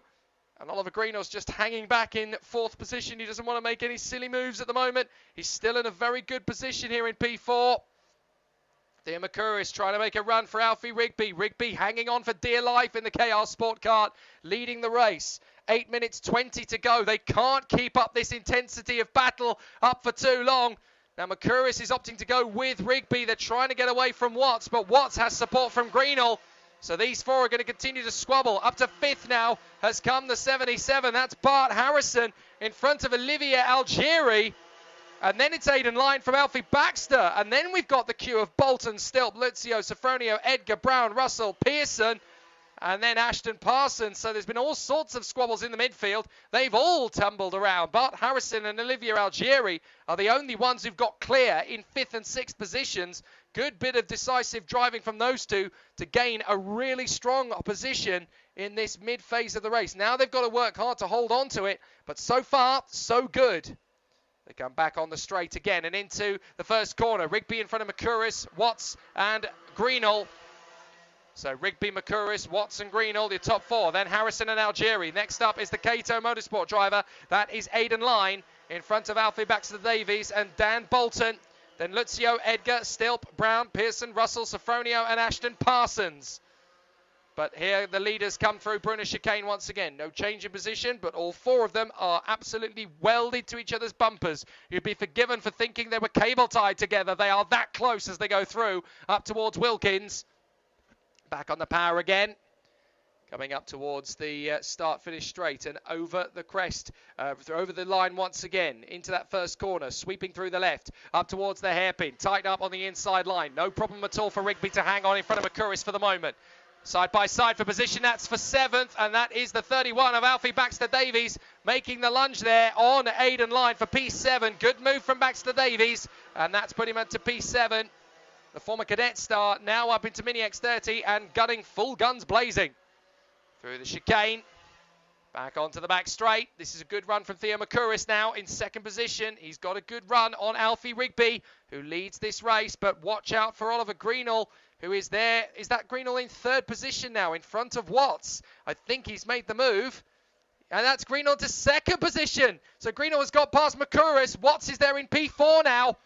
So Greenall up to 2nd behind Rigby. Makuris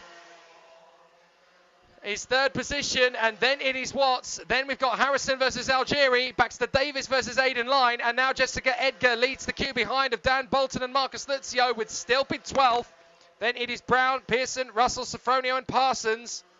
A lot of time to make up then for Edgar, Bolton and Lucio. They are down and out of the top 6. They're 9th, 10th and 11th, those 3.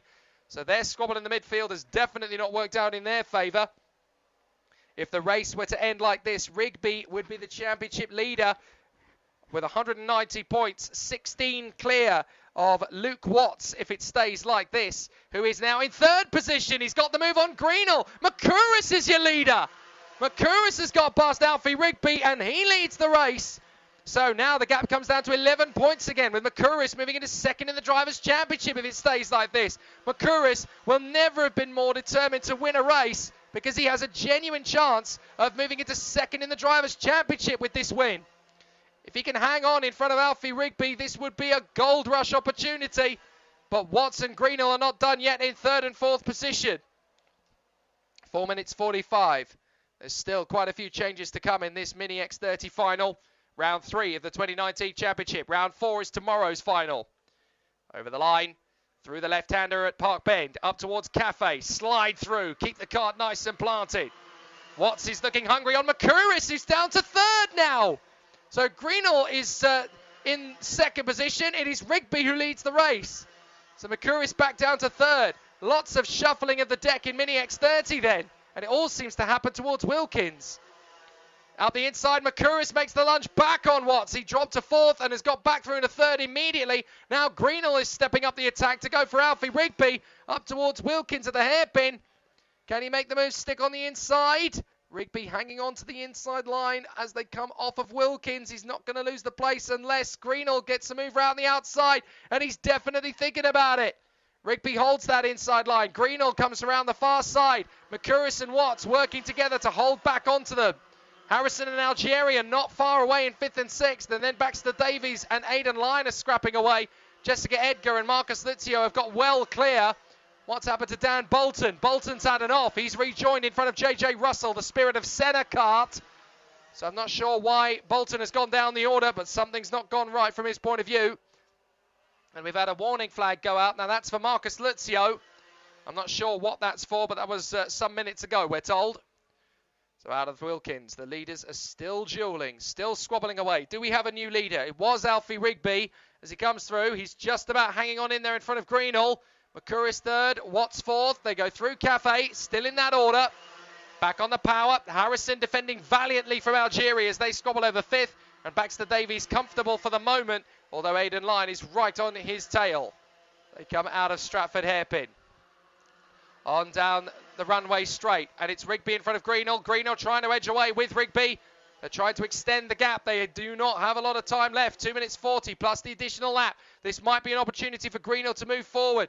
It's not as conventional as junior and senior mini. You've got plenty of opportunities to make an overtaking move. They come through out of Wilkins. Back on the power. And it's looking good for Alfie Rigby to hang on in front of Greenall. They come through to Park Bend. Is Greenall going to hold second position to McCurris? Watts there in P4.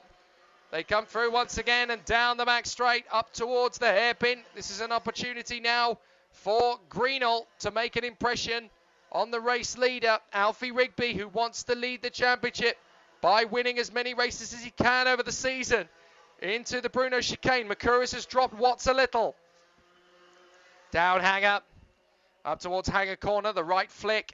Just keeping the kart nice and planted. Greenall still trying to get away. Is he going to make his move on the inside of Wilkins this time? Tries to dive on the inside line, and I think he is there or thereabouts. Rigby down a second. McCurris trying to make a way through into P2, but has not been able to. So Greenall takes the lead at a crucial moment in the race. 1.5 minutes plus the additional laps still remaining. We could get as many as 3 laps to go at the end of this one, depending on when they cross the line. Harrison still battling with Ilya Algieri. Aidan Lyon has got back past Alfie Baxter Davies. What about the 4 leaders?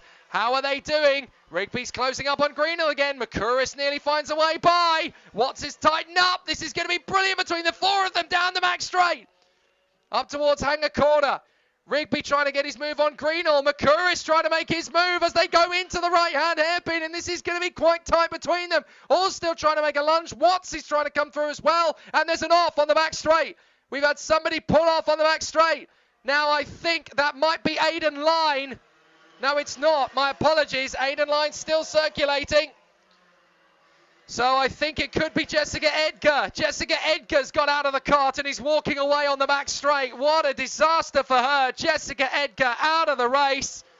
And the yellow flags will be flying at Bruno chicane, so be careful when you make the move. McCurris has timed it perfectly and got past Greenall before they hit the yellow zone. But the top 4 are all being caught by Harrison and Algieri. It's going to be a 6-way fight for the victory at this rate. Up towards Wilkins. Time to spare is 14 seconds. We're going to get 2 laps to go this time by. Across the line with 10 seconds left on the clock. Is that Watts in second? It is. And up the inside, Greenall gets the move on McCurris. Greenall is your leader. Where is Rigby? Rigby's down to 6th. Rigby's down to 6th. All of a sudden, Harrison and Algieri are up in 3rd and 5th. Now, I wonder, have the leaders pushed their tyres too hard? Have they lost grip? Because Harrison and Algieri are suddenly part of this fight now. Harrison is 3rd, Algieri is 5th, and Rigby is right down to 6th. So now it's Greenall fighting with Watts. And this is going to dramatically change the championship fight. Rigby's still going to lead it, but only by 5 points if it stays like this. 6th position is not what Rigby needed. And we are now going into the final lap. Last chance to make a play. Oh, that's Bart Harrison losing 2nd place to Watts. Harrison had got it initially. They're pushing their tyres ragged here. Oh, and there's a problem for Rigby. Rigby's got a problem. Well, we can hear that problem. Goodness me. So it looks to me as though Rigby has a mechanical problem, and that is going to put him out of the race anyway. But it looks as though Greenall's going to hang on. Watts in second. McCurris tries to go up the inside of Harrison. He loses ground. Algieri round the outside takes McCurris. Both McCurris and Rigby in dire straits then. But it's going to be a victory for Oliver Greenall. He gets his championship right back on track. Oliver Greenall takes the victory here at Shenington. Wins round 3. Brilliant run for Oliver Greenall. 2nd for Watts and 3rd for Harrison. Brilliant final. But I think actually it's not Rigby who's in trouble. It's the man right behind him. It's Aidan Lyon who's got problems. So we think it's actually Aidan Lyon who's got mechanical problems, but it's Oliver Greenall who wins it. Luke Watts in 2nd, and Bart Harrison charges back to the top 3 in the final couple of laps of the race. Brilliant run from Bart Harrison. Such a deserved 3rd place for him. And Olivier Algieri scores high in P4 as well. Good effort from those two to charge through. It looks to me as though the leaders just lost so much grip at the end of the race because they've been pushing each other and fighting and overtaking so many times. It's like the top four just burnt out their tyres. And Harrison and Algieri, who were basically working together to catch up to the top four, more than did enough. But what a victory for Oliver Greenall. Great second place for Watts. What a third for Bart Harrison. A coming-of-age moment for the 77. He'll be delighted with that. Fourth position goes the way of Olivier Algieri, and a great drive from him it was. Theo Mercouris is fifth in front of Alfie Rigby. Aidan Line may not be able to keep his position. We think he's got some mechanical difficulties. Alfie Baxter Davies and Marcus Luzio from Ed Pearson and Evan Brown. Then Dan Bolton, Gabriel Stilp, JJ Russell, Antonio Sofronio and Ashton Parsons with one retirement from the race. And rather sadly, that was Jessica Edgar. But what a challenge it has been in this race. It's been an absolutely epic Mini X30 final, and it goes to Oliver Greenall, who's been absolutely exceptional in this race. He really earned that victory, and it's a justified performance from him to take it through to the final tomorrow. So if it stays like that, the championship will be Alfie Rigby leading the standings by 5 points to Luke Watts, 2 more ahead of Oliver Greenall, with Ed Pearson in fourth place on 173, 2 points behind Greenall, and 2 more ahead of Olivier Algieri, who'll be 1 point ahead of Dan Bolton and Bart Harrison, who'll be tied on 170. Mercouris will be on 169, and then Luzio on 164, and Jess Edgar on 161. Still very close in Mini X30. Great battle, but a fantastic race. And Oliver Greenall gets his championship fight back on track in style. Really good racing from Mini X30. The next up is IAME Cadet. And what a battle that is going to be. We've seen some great racing from them already this season. Be prepared for at least one more.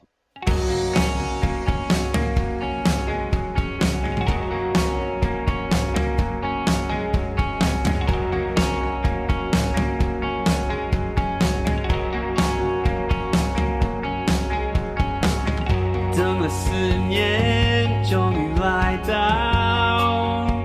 不同的训练，同样的目标。Olympic Dream， 荣耀的家庭。坚持到底，尽全力去拼。前进，前进，前进，跟着我们前进，前进，前进，前进，前进 Olympic Dream。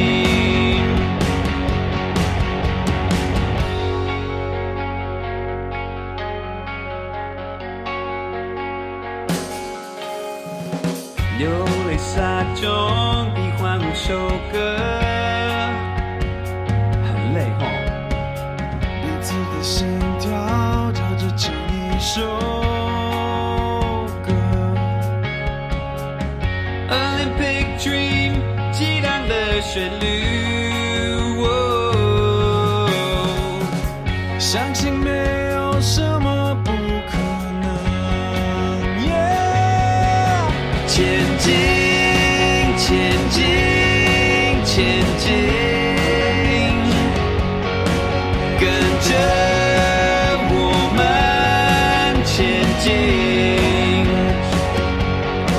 前进，前进，前进，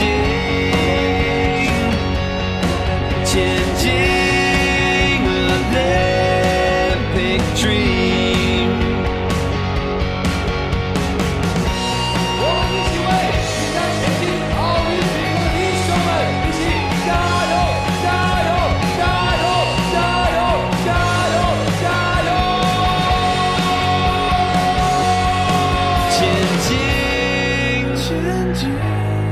前进，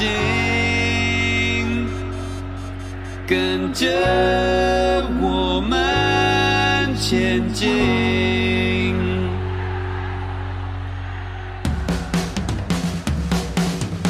前进，前进，前进，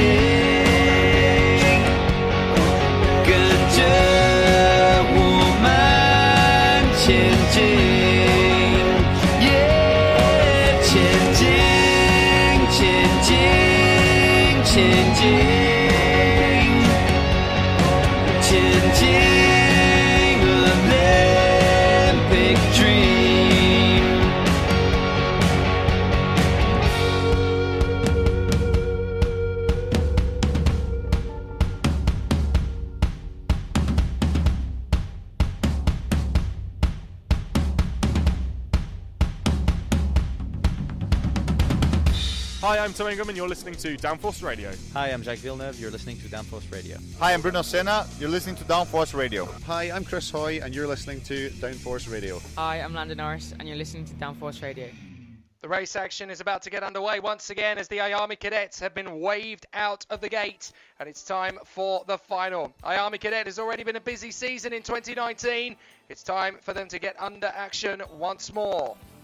So the drivers leave the pits, and let's talk you through the grid. Kia Nakamura Berta and Harley Keeble on the front row of the grid. From Aidan Neate and Archie Clark, what a weekend those two are having. Ethan Jeff Hall is 5th, and Macaulay Bishop, the privateer, running a great 6th. From Hadi Mamasi in P7, and Finn McLaughlin is 8th. Then Harry Jr. Burgoyne and Leo Robinson, MJ Canini and Mason Rudman. From Maximus Hall and Brandon Carr, Lewis Werrell and Kai Bacchini, Dan Safranea and Will Knight. From Sebastian Mins and Vinnie Phillips, Nathan Ty and Zach Knight. From Cathal Clark and Eden Spanswick, then Ella Stevens and Sam Lewis, Sonny Smith and George Edgar. From Sky Parker, Jack Cunningham, Jack Mowat, Lewis Bird, Fraser Anderson and Ben Smith. It's going to be a really exciting race, and they all know what's at stake. It will be a tough race from the fast point of the circuit. The engine revs rise. Is this going to be a clean start straight off the bat? It's not. A false start is called immediately. So the drivers will be sent around again. Kia Nakamura Berta running well from the starting grid. It's been a very long journey to get to this point. They all know what's at stake. 2 victories out of 2 so far for Kia Nakamura Berta. 3rd overall in time qualifying as well. The pole sitter was Maximus Hall. He's then struggled in the 2 heats, but he finds himself still towards the sharp end with plenty of opportunities to win the final. Harley Keeble's had a good day at the office too. 2 second places. One of those was actually a victory on the road, although a front fairing gave him a drop down to 2nd position. Aidan Neate's had a victory and a 5th. Archie Clark has had a 2nd and a 5th. It's his best weekend in the British Championship. And Ethan Jeff Hall, the rookie's done a very good job. A 3rd and a 7th, with Macaulay Bishop a 5th and a 6th. And Hadi Mamasi, the Canadian's done an amazing job. An 8th and a 4th. It's their best weekends of the British Championship history. So let's see what they can do in this IAME Cadet final. So the drivers will bring themselves back up onto the speed once again round the Wilkins hairpin. And now let's see what they will do. As again, there seems to be a little bit of rain in the air. It's not going to be heavy, but it could still cause a bit of an issue as away we go. And this time it looks like a much better start. Up in the first corner, Kia Nakamura Berta takes an early lead in front of Aidan Neate as they break down for the hairpin for the first time. Looks as though they're all going to be neat and tidy. So a cracking start as they charge up towards the Stratford hairpin. No problem for Kia Nakamura Berta to lead in front of his teammate Aidan Neate. But now they're all going to want to make a bit of an overtake. There's some problems at Stratford hairpin. A couple of drivers have already had an incident or 2. And it looks as though they're just about going to get away with it without too many dramas. There was a little bit of a fisticuffs up towards the hairpin. But they seem to have settled themselves out. And there are no yellow flags still present at the hairpin. So I think they've got away with that one. But now it's all going to be about the victory battle as out of Wilkins they come at the end of the first lap. And it's a pair of fusion karts at the sharp end of the field. That is Kia Nakamura Berta battling with Aidan Neate. And it's going to be the latter who is in 2nd position. Then it is the ORM twins in 3rd and 4th. That is the 72 running well. Harry Jr. Burgoyne in P3 at the moment. 4th position. That is Harley Keeble from Jeff Hall, Mamasi, Canini, Clark, Hall, Bishop, Robertson, McLaughlin, Ty and Ella Stevens, who has shot up 11 places. Goodness me, what a first lap she's had. Up to 14th position at the end of lap 1. So through to the Bruno chicane. And there's a big battle as up into 4th place. That is Ethan Jeff Hall. He's made the move on Harley Keeble, I believe that is. So Keeble up to the top 4, and then down to 5th position once again at the expense of Ethan Jeff Hall. Still great racing in IAME Cadet here this time. They come through on the far side, still pushing very hard, trying to get a really good run off the turn. Down the straight, over the line, and it's still Nakamura Berta in front of Aidan Neat. 3rd position, is that Keebs? Yes, it is Keebs in 3rd. Then Harry Junior Burgoyne in 4th position in front of Ethan Jeff Hall and Archie Clark. Then it is 31, that is Mondi Junior Canini. So MJ Canini running well in 7th place, the South African. Then it is Macaulay Bishop from Massey, Hall, Robinson, McLaughlin, Carr and Ella Stevens. Then it's Werrell, Rudman, Sonny Smith's doing well. He's come up 10 places. And then Nathan Ty in front of Vinnie Phillips and Dan Sofranea. Cahal Clark is not doing too bad either. He's made up 2 places from the grid. Zach Knight and Eden Spanswick in the mix there as well. Ellis Stevens has got 2 or 3. Oh, and one of the ORMs has gone up in the air on 2 wheels. I think that was Brandon Carr going up in the air on the first 2. Well, his front 2 wheels were airborne there. He just about got away with that one without too much of an issue. And he's still circulating. But out in front, it's the teammates, Kia Nakamura Berta and Aidan Neat, that are stretching out the advantage, with Harley Keeble and Harry Junior Burgoyne in 3rd and 4th in the hope that they can work together to move up the order as well, as Nathan Ty Jr. gets up on the inside of the 95 of Sonny Smith and makes the overtake in the midfield. So some difficult days at the office for quite a few of the drivers in the mix, but there are some big moves coming through. Ella Stevens now up into 12th position from 13 places back.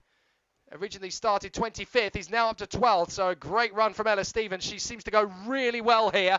But she's won at this circuit in other formulas, so she can only move forward from where she currently is. But what a start. Kia Nakamura Berta currently leading the race. 2nd position, Aidan Neat. The 2 of them swarming around each other as they go down the main straight, trying to build up a bit of a gap. 3rd, 4th and 5th still going strong as Harry Junior Burgoyne makes the move on Harley Keeble to get into 3rd position. 5th place, that is Ethan Jeff Hall as Archie Clark goes very wide out of Cafe. And in the mid-pack, we've got some good squabbles. That's a nice move there from the 45 of Dan Sofranea. He gets on the inside there of Zach Knight as they battle away for position. A good move there from Sofranea, trying to make progress. But Kia Nakamura Berta in front of the number 5 of Aidan Neat, who's getting his championship back on track once again. Now, if it stays like this, Nakamura Berta will lead the Drivers' Championship in front of Burgoyne and Brandon Carr. Vinnie Phillips falling to 4th. But then Keeble, Neat and Jeff Hall overtaking the likes of Leo Robinson and Sonny Smith, with Archie Clark getting himself back into the hunt for the top 10 as well. So some good performances this weekend in this first round of the weekend. Kia Nakamura Berta and Aidan Neat still running well, 1st and 2nd. 3rd is Harry Junior Burgoyne, 4th is Keeble. Side by side for the position further back, that's Hattie Mamassi going wheel to wheel with Brandon Carr, and Carr's let the door wide open. Hall's gone through, Finn McLaughlin's going through, and Ella Stevens is trying to get through as well now. So Brandon Carr just leaving one space open, and there's an absolute floodgate of drivers coming through. So some really good battles. This is a long final, don't forget, for IAME Cadet drivers to battle for. They've already had 5 minutes, 10 to go. So Kia Nakamura Berta in front of Aidan Neat. It's a long old race in the British Championships. The drivers love it. They like being pushed to their limits, and they all get 15 minutes each plus the additional lap. So when the time runs down to 0, they will get one more lap through that first corner. Back out of the cafe corner. Harry Junior Burgoyne 3rd in front of Harley Keeble, and then for 5th position, it's Ethan Jeff Hall ahead of Archie Clark, Macaulay Bishop and Mondi Junior Canini. Then Robinson, Mamassi, Hall, Stevens, Carr, Phillips, Smith, Ty, Werrell, McLaughlin and Cahal Clark ahead of Mason Rudman and Sebastian Mins. So they come up to the Bruno chicane. No change in the top 4. They're all still squabbling away. Ethan Jeff Hall hanging on well in front of Archie Clark. Those two having a bit of a decent squabble as well, as they try to continue to keep the pace up. It's never going to be easy to keep this sort of pace and momentum up, but they are doing admirably at the moment as they continue that very fast move on the far side of the circuit. Out of Wilkins, onto the main straight, and still Kia Nakamura Berta and Aidan Neat duel away. The Japanese driver leads his teammate as up the inside. Archie Clark makes the move for 5th on Ethan Jeff Hall and gets the place. Nicely done there from Archie Clark. An amazing young talent, Archie Clark, and this weekend he really is coming of age. Oh, and contact between Brandon Carr and Ella Stevens. They both get away with it, but Brandon Carr was trying to make a move on Ella Stevens, and Ella didn't realise he was there. So they ended up banging wheels, and they just about get away with that one. Brandon Carr getting the place, but Ellis Stevens will be a little bit shaken after that one. That was a very tight move for Brandon Carr to pull off, though, to be fair. He made a big gap open, but it wasn't very big at the start of the move. Vinnie Phillips is now charging his way forward. That looks like he's making a bit of a move there on the back of Maximus Hall. He's made a lot of progress with him and Leo Robinson charging their way through the field onto the back of the Canadian Hadima Massey. The leaders are being caught, though. Those two Fusion drivers, Kier Nakamura, Berta and Aidan Neate, are being caught by Harry Junior Burgoyne and Harley Keeble. Archie Clark and Ethan Jeff Hall still battling over 5th. Then it's Macaulay Bishop in 7th place ahead of MJ Canini. In 9th is Hadima Massey. 10th is Maximus Hall. Sonny Smith is going wheel to wheel with Leo Robinson. They rub wheels as they come off the turn. Lots of great race action. They genuinely have come from far and wide. And I think very nearly every continent on the planet is represented in this one race. Not quite. North America certainly is for Hadima Massey. Africa is for MJ Canini, the South African. And then Asia for Kier Nakamura Berta, the Japanese driver. If you go deep enough into their routes, I'm sure you could find an Australasian or a South American in the mix to make it truly intercontinental. But as they come down the straight, Kier Nakamura Berta still leads. The Japanese driver has got Aidan Neate all over the back of him. As they go through their hairpin, back on the power goes Harry Junior Burgoyne in front of 9 and in 4th position. That's Harley Keeble. Big squabble. Oh, contact. A massive lunge from Leo Robinson on the back of Brandon Carr, and Leo Robinson was lucky not to have a horrific accident at Cafe Corner. He charged up the inside. The back end of Brandon's car was an absolute open door, and unfortunately there was nothing he could do about that move, so Leo Robinson had to back out of the move, but 2 wheels went up in the air in the process. He was lucky that didn't become a massive accident. He saves his bacon there. So on the far side, still a good battle as the Oliver Rowland Motorsport drivers are still closing up on the Fusion twins. Kier Nakamura Berta leads. Aidan Neate 2nd. 3rd is Harry Junior Burgoyne. 4th is Harley Keeble. Then it's Archie Clark and Ethan Jeff Hall. A great run today from Ethan Jeff Hall, to be fair. Macaulay Bishop and MJ Canini looking good as well. And then the queue is led by Maximus Hall. 9th position, the Gladiator. In front of Hadima Massey, Sonny Smith. Then Nathan Ty Jr. and Vinnie Phillips, with Brandon Carr now emerging at the head of the chasing queue. Looks as though Kai Bacchini's had some problems in the race. I'm not sure why he's all the way down the order, but Kai Baccini has been battling for the top 10 most of the race and now finds himself in 29th in behind Spanswick and Cunningham. Parker is 30th from Edgar Anderson, Ben Smith and Jack Mowat. All 34 drivers still running. Great to see in this final. Not a single one of them has come a crop up and fallen off the racetrack yet. 5.5 minutes to go. They've gone through the main part of the race, and now comes the tricky bit. The tyres will be starting to scream blue murder at this point of the race. They've got to keep their life going all the way through. Off the turn, off the Cafe Corner, and then on towards the Stratford hairpin. They will go. Nathan Ty Jr. emerges in front of Maximus Hall. He's up to 9th place. Great run this from Nathan Ty. Brilliant battle and a massive squabble in the midfield. I've said it before, and I'll say it again. This place really is the Monza of British karting. Lots of dicing for position, lots of slipstreaming and toes down the back straight, and great wheel-to-wheel racing in the midfield as multiple positions have changed multiple times over the lap. I can't keep up with it. It's amazing, the racing. Oh, contact. Looks like Leo Robinson's come off. Leo Robinson at the Bruno chicane. He's gone for a spin, and unfortunately, it's one move too many for Leo Robinson. He's off at Bruno. He gets going again, but that's cost him dear. He's down at the back. So Kier Nakamura Berta in front of Aidan Neate. Then it is Harry Junior Burgoyne fighting with Harley Keeble, the two of them trying to catch up to the leaders.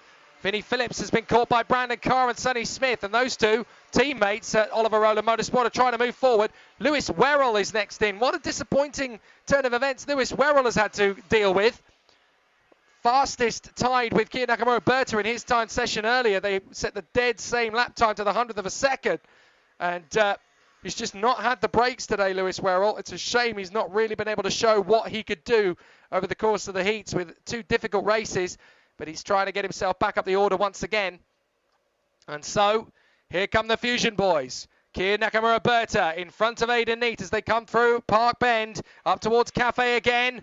And they are being caught by the Oliver Rowland Motorsport twins. Meanwhile, Archie Clark still running in 5th in front of Ethan Jeff Hall. They're trying to catch the top 4. MJ Canini trying to go with Macaulay Bishop. But now Nathan Ty Jr. in front of Maximus Hall for 9th and 10th positions, those two. And Sofronea makes another good move on Knight. It's the 88 this time, so that's Will Knight he's overtaken. He's already made a move or two on Zach Knight today, but Zach has made his way back through. Leo Robinson has rejoined the circuit in front of Ben Smith and Fraser Anderson. But let's see what happens at the front end of the field. We're getting to the business end of the motor race, and at the top end of the field, both Aidan Neate and Kier Nakamura-Berta will want a victory. Nakamura-Berta will want it to consolidate his lead at the top end of the standings. Aidan Neate will want it to gain big points and get his championship assault back on track. So these two will easily be fighting for the victory in a couple of minutes' time. 2 minutes and 45 plus the additional lap on the clock. For 9th place, it's now Maximus Hall in front of Ty Jr., Vinnie Phillips, Brandon Carr, Sonny Smith, Lewis Werrell, Hadim Massey and Finn McLaughlin. Cahal Clark runs in front of the 15 of Mason Rudman, and then it is Ella Stevens. All sorts of difficulties for all sorts of drivers in this ultra-competitive IAME Cadet race. I'd love to sit and watch an onboard of the entire race from a particular driver in the midfield. You never know which way to look. So up through to Wilkins. The two leaders will be starting to battle anytime soon. For the moment, they are joined forces, trying to get away from the Oliver Rowland Motorsport boys of Harry Junior Burgoyne and Harley Keeble, 3rd and 4th position. The second the moment is right, though, they will be dueling for victory between themselves, as Harley Keeble and Harry Junior Burgoyne will be working a little bit longer to get up to that point. They will work in unison until the very last couple of corners of the race, probably, in order to gain the ground on the Fusion boys. So now it's going to be a very close battle between them all. They will continue to charge forward up to the Bruno chicane. Kier Nakamura-Berta still holds the position in front of Aidan Neate. Harry Junior Burgoyne still 3rd from Keeble. Archie Clark running well in 5th in front of Ethan Jeff Hall. Macaulay Bishop ahead of MJ Canini. Great performances from them all. And in 9th place now is Vinnie Phillips. He's made the move on Maximus Hall to get through up into 9th position. So a good run from Vinnie Phillips and a good comeback. But now, over the line, 1 minute 11 to go, plus the additional lap. And it's any moment now from Aidan Neate's point of view. Needs to wait for the moment. Kier Nakamura-Berta will need to be vulnerable. He'll have been watching him for the entirety of the race, hoping for a moment to strike. The moment isn't ripe just yet, and he knows that. But he's still got plenty of opportunities in the race. We've got, I think, one more lap to do at the end of this one, and then the final lap. So it is still going to be a very tight finish to the race. Kier Nakamura-Berta still hangs on in front of Aidan Neate. They've got about a second back to the two guys behind for ORM. And this is going to be a tough battle. Many of the drivers from the other classes watching the IAME Cadet Final, they know how close a race this is going to be. And you're always going to get great entertainment from the IAME Cadets. 24 seconds left. That means we're going to get 2 laps to go. This is the moment from Aidan Neate's point of view. He wants to go for the move for the victory, and any time now will be fine. Aidan Neate on the back of Kier Nakamura-Berta. Harry Junior Burgoyne, 3rd from Keeble. Now Aidan Neate starting to step up the attack. Will he make the move for the lead of the race? They're going to go side by side. Kier Nakamura-Berta defending up towards the hairpin. He goes the long way. Aidan Neate trying to cut in on the switchback. They're going to go side by side. Aidan Neate's going to try and hold the inside line for the Bruno chicane. He edges Kier Nakamura-Berta to the inside of the Bruno chicane. Now tries for the cutback. And the two of them have lost ground. Oliver Rowland Motorsports boys are right on them now. 4 of them will bid for the victory. Kier Nakamura-Berta hanging on to the lead by a thread. His teammate Aidan Neate right on his tail, and then it is the 2 men behind, Harry Junior Burgoyne and Harley Keeble. They come across the line. The last lap board is out. It's all going to be the 4 of them, and they're going to be 3 wide into the first corner as Kier Nakamura-Berta hangs on from Aidan Neate. Trying to come around the outside. Harry Junior Burgoyne now gets the switchback on Aidan Neate. They're going to go side by side. Neate's going to put a wheel on the grass. Harry Junior Burgoyne's going to get up the inside and go for 2nd position. Watch for Harley Keeble. Can he get through into 2nd position past them both? He gets through. Aidan Neate's down to 4th, but he gets back into 3rd on the switchback past Keeble. Kier Nakamura-Berta's bolted. He's through in the lead. And I'm not sure he's going to be caught now. The Japanese driver's defended exactly at the right moment. And he's held on to a crucial lead. He's backed his rivals into each other and broken clear at the right moment. The Japanese driver's done it beautifully. Out of the final turn, Kiya Nakamura-Berta will get the top spot again. What a season he's having. He just hangs on. Second place goes the way of Aidan Neate. No, Harry Junior Burgoyne seals it. Harry Junior Burgoyne just a whisker in front of Aidan Neate. They were dead level at the line. The timing screen's given it to Harry Junior Burgoyne. But could that be a photo finish? We'll have to double check. But what a race. What a fantastic end to the day for IAME Cadet. Truly spectacular racing and a really close battle. We saw it was always going to be a tough... And look at that, Archie Clark and Ethan Jeff Hall embrace in the pit lane. A fifth position battle that went to the wire. And they had a truly fantastic race. Great sportsmanship down in the pits in IAME Cadet. These guys aged between 8 and 12. And these guys could teach the pros up at the top end of the paddock, the juniors and the seniors, an awful lot about race and respect. And it's great to see Cahal Clark and Ella Stevens giving a bit of a thumbs up to each other as well. And Will Knight and Zach Knight are in that mix there as well, congratulating each other. Great to see such fantastic sportsmanship in IAME Cadet. Kiya Nakamura-Berta takes the victory in front of Harry Junior Burgoyne and Aidan Neate from Harley Keeble and Archie Clark. Ethan Jeff Hall in front of Macaulay Bishop. Then MJ Canini and Vinnie Phillips from Brandon Carr and Nathan Tye, who is 11th place in the end in front of Maximus Hall. Then Finn McLaughlin and Sonny Smith. Hattie Mamasi and Lewis Werrell from Cahal Clark and Ella Stevens. Then Mason Rudman and Zach Knight from Will Knight, Sam Lewis, Dan Sofranea, Lewis Bird, Jack Cunningham and Eden Spanswick. Leo Robinson is 27th in front of George Edgar. Then Sky Parker and Kai Bacchini. He'll be disappointed. Ben Smith, Sebastian Mins, Fraser Anderson and Jack Moat. So some really exciting racing, but all 34 of them completed the full race distance. All of them were on the lead lap, and there was some great racing right the way through. These really are the elite drivers in IAME Cadet. They've all earned their place here, and whether you win or lose in this field, even to be here representing the top drivers in the country and being at the top spot, you have earned your place at this sharp end of the field. Great to see them all put on a good show, and they really have been absolutely spectacular today. Some good racing and some good battles. They'll do it all again tomorrow, of course, in the IAME Cadet round 4. But at this stage, it is going to be Nakamura-Berta who leads the Drivers' Championship by 13 points now to Harry Junior Burgoyne in second. 2 points ahead of Vinnie Phillips. And then Brandon Carr is 4 points back. Harley Keeble is on 167. He overtakes Sonny Smith in the point standings. And Aidan Neate ties up with Sonny Smith. Then it is Archie Clark up to 8th place now, tied with Ethan Jeff Hall in the point standings. And in 10th in the standings, it is Maximus Hall. So really exciting battles, some really good racing. It's just a shame that some of the names who were towards the top end of the grid were not able to really give the best of their ability. But there are times to move forward, and there are opportunities where the drivers will charge their way a little further forward.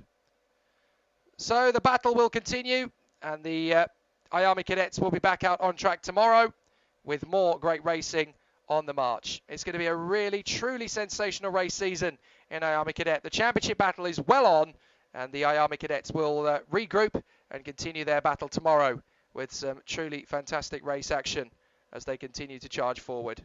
So the next race up on the board is going to be Junior X30. Their final is going to be truly sensational, truly great action from the drivers, and we'll see some magnificent battles from Junior X30. Their championship battle very close, as we know, and it's only going to get more feisty as the race season progresses. We'll give you the grid in a short moment. There is no terrible way to win. There is only winning. Let me drive. I will make a fool out of you. Every one of us has to find a reason to do this. You do it because you're driven. I was beginning to think I'd never be anything more than a piston-happy lead-foot punk. Then this starts to happen. Somebody put it in your mind you're going to be perfect every time out or you're a failure. Well, forget that. Just forget it. You ready to put away your toys and grow up? Are you ready to make more money in 1 year than your father made in his whole life? Are you ready to become a real race car driver? When I won it was probably the last time I ever felt pure victory. Because I'm quicker than all of you. And if you no longer go for a gap that exists, you're no longer a racing driver. But hell, isn't that what we're in this for? To stare death in the face and to cheat it? Come on, there's nobility in that. It's like being knights. No pressure, nobody breathing down my back, just driving because I left it pure. A lot of people go through life doing things badly. Racing's important to men who do it well. When you're racing, it's life. Anything that happens before or after, it's just waiting. I just hope when you do, that I'm there to see it. Racing. That's the name of the game, isn't it? Win or lose, put up or shut up. Fine. Then let's race.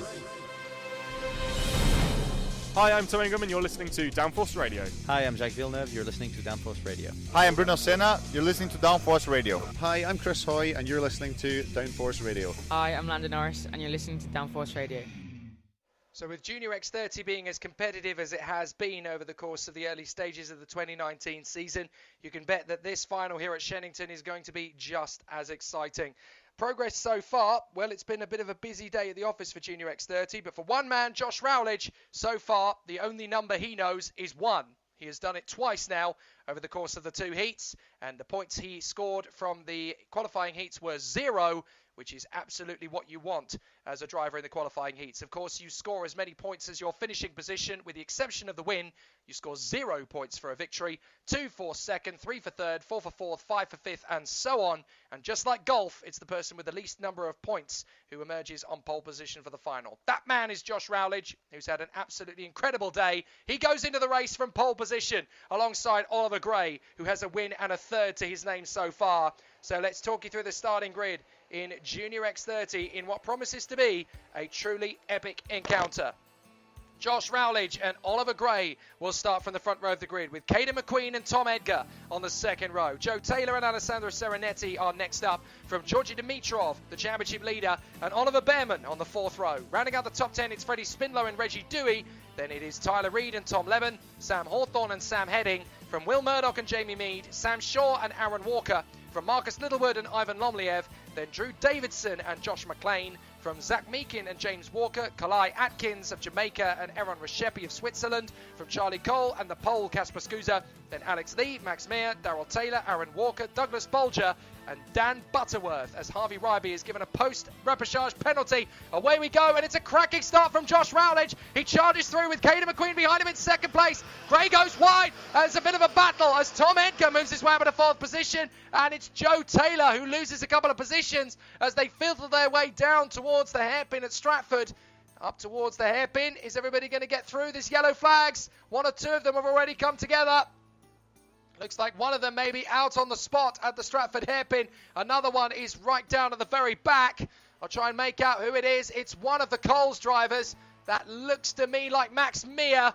And the one who hasn't come through, I'm afraid, appears to be... I'm trying to make out who the other one is. Well, Max Meer's not only just come through, but it looks to me as though Aaron Walker may be another one of those drivers involved. Aaron J. Walker, that is. As out in front, it's Josh Rowledge leading the race. Then Caden McQueen and Oliver Gray, Tom Edgar, Serenetti, Dewey, Behrman, Reed, Taylor, Dimitrov, Heading, Leben and Mead. And the one out of the race, oh, what a shame. It's Sam Shaw. Sam Shaw is out of the race at the hairpin. The man has no good luck at all. And once again, it's all come tumbling about his ears. What a shame. Stationary yellow flags on the way to the hairpin, and that is because Sam Shaw's kart is being recovered. But Sam Shaw is out of the race. That is a real shame from his point of view. He's not had the best of luck and fortunes this weekend so far. Hopefully that will change going into tomorrow. They've got a fresh start, a fresh qualifying session, and they can do it all again. Here is your leader, Josh Rowledge, with Caden McQueen right behind him. Then Gray, Edgar, Serenetti. Then it is the 87 of Oliver Behrman in front of Reggie Dewey. And the 27 is next in line. That is Tyler Reed from Joe Taylor, Georgi Dimitrov, Tom Levin, Sam Heading, Freddie Spindler and Jamie Mead.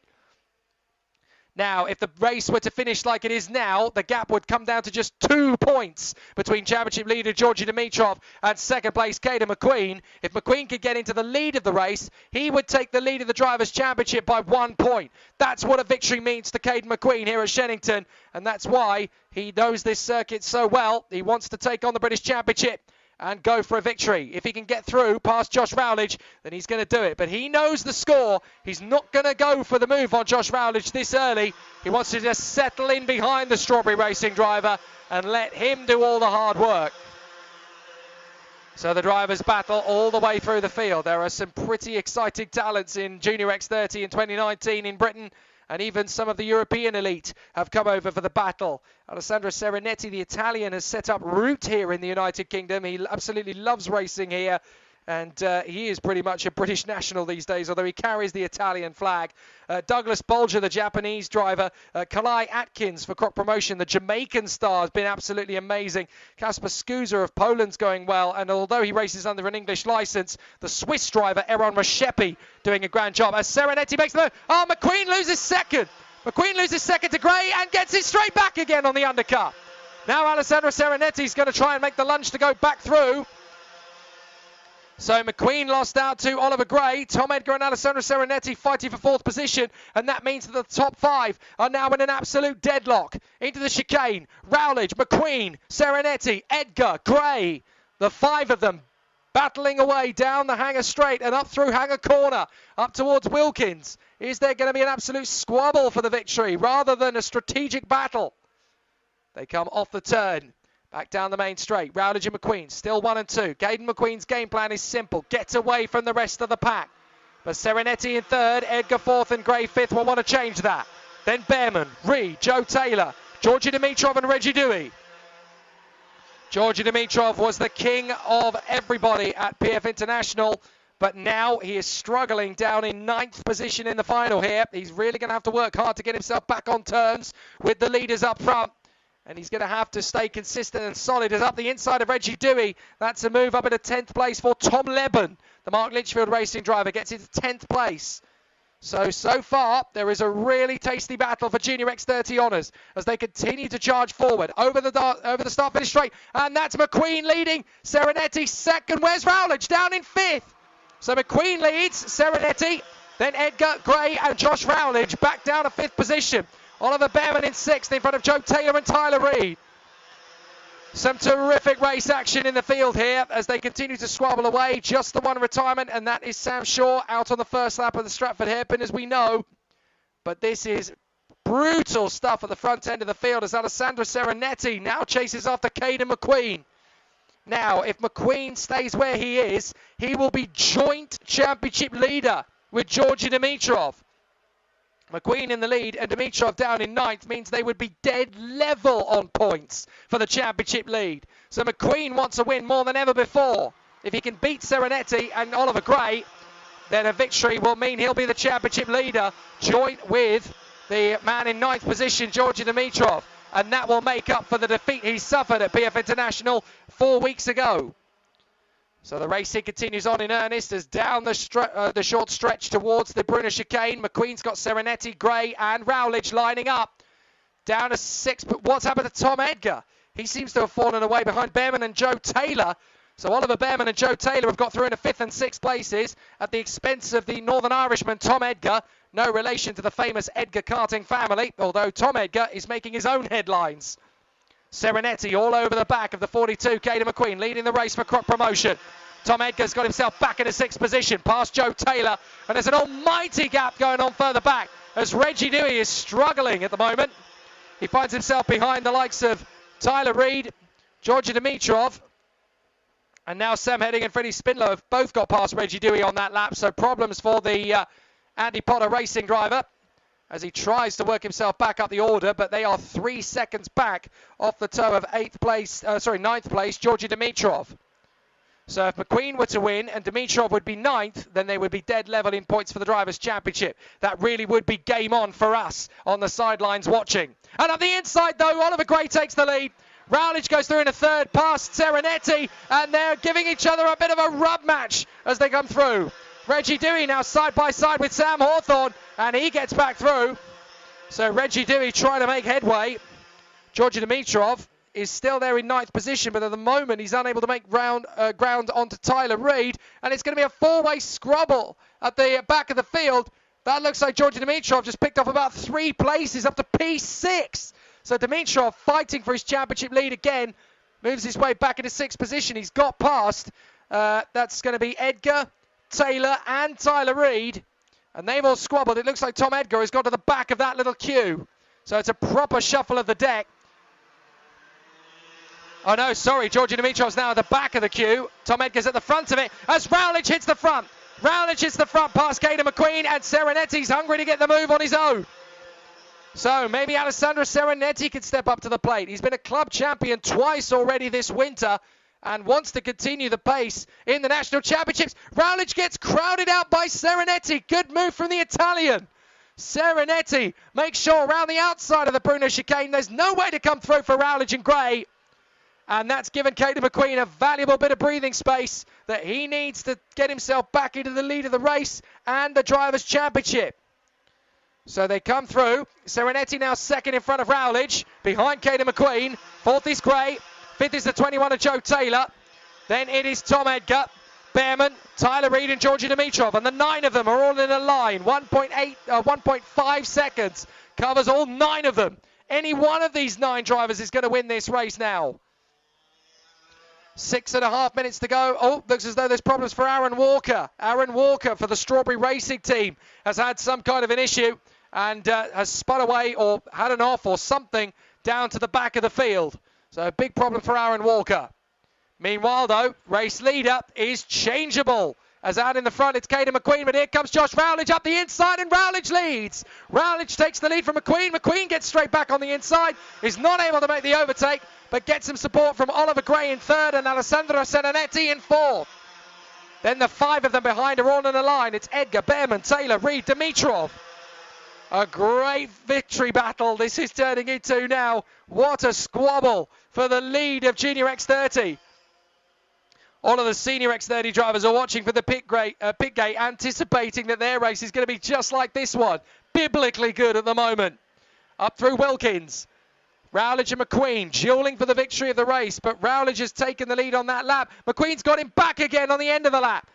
And Gray's got through into second place. Rowledge back through into second position. They need to be careful how much they battle. They'll do exactly what the Mini X30 drivers did if they're not careful. Wear out the tyres, and then it will be whoever's looked after the tyres better here at Shenington that can get the victory. Round the outside, a big sweep into the hairpin.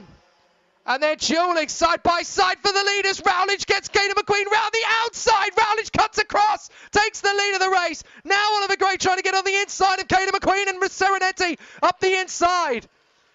Meanwhile, Aaron Walker pulls off the racetrack. Aaron Walker's day is done. But out of the Wilkins hairpin, this is going to be particularly frenetic as they come through together. Is it Rowledge leading just in front of McQueen for the moment as they come through the first corner? Then it's Oliver Gray in third. Up the inside, Serenetti's gone all the way back down to 8th in front of Georgi Dimitrov. So problems for Serenetti. Third is Gray, fourth is Edgar. Fifth position, Behrman, then Joe Taylor, Tyler Reed, Alessandro Serenetti and Georgi Dimitrov. The top 9 still very close indeed. And it looks as though it's going to be a nail-biter all the way to the finish with Rowledge in front of Caden McQueen. Now, warning flag. This time it's for Tom Edgar, the Northern Irishman, who's now in 4th place. We have got such an incredible race coming up in these last 4 minutes because there's 9 drivers in the hunt for victory and all 9 of them are worthy enough to win the race. Caden McQueen storming up behind Josh Rowledge. He wants to lead the race, but he also wants Rowledge to do a lot of homework. Gray in 3rd position. Then it's Behrman up to 4th. Oliver Behrman has been systematically working his way forward. The leading Brit in the European IAME Championship at the moment after his battle last month in Marienborg in Belgium. He was 2nd overall, proof of the greatness of British talent on European circuits.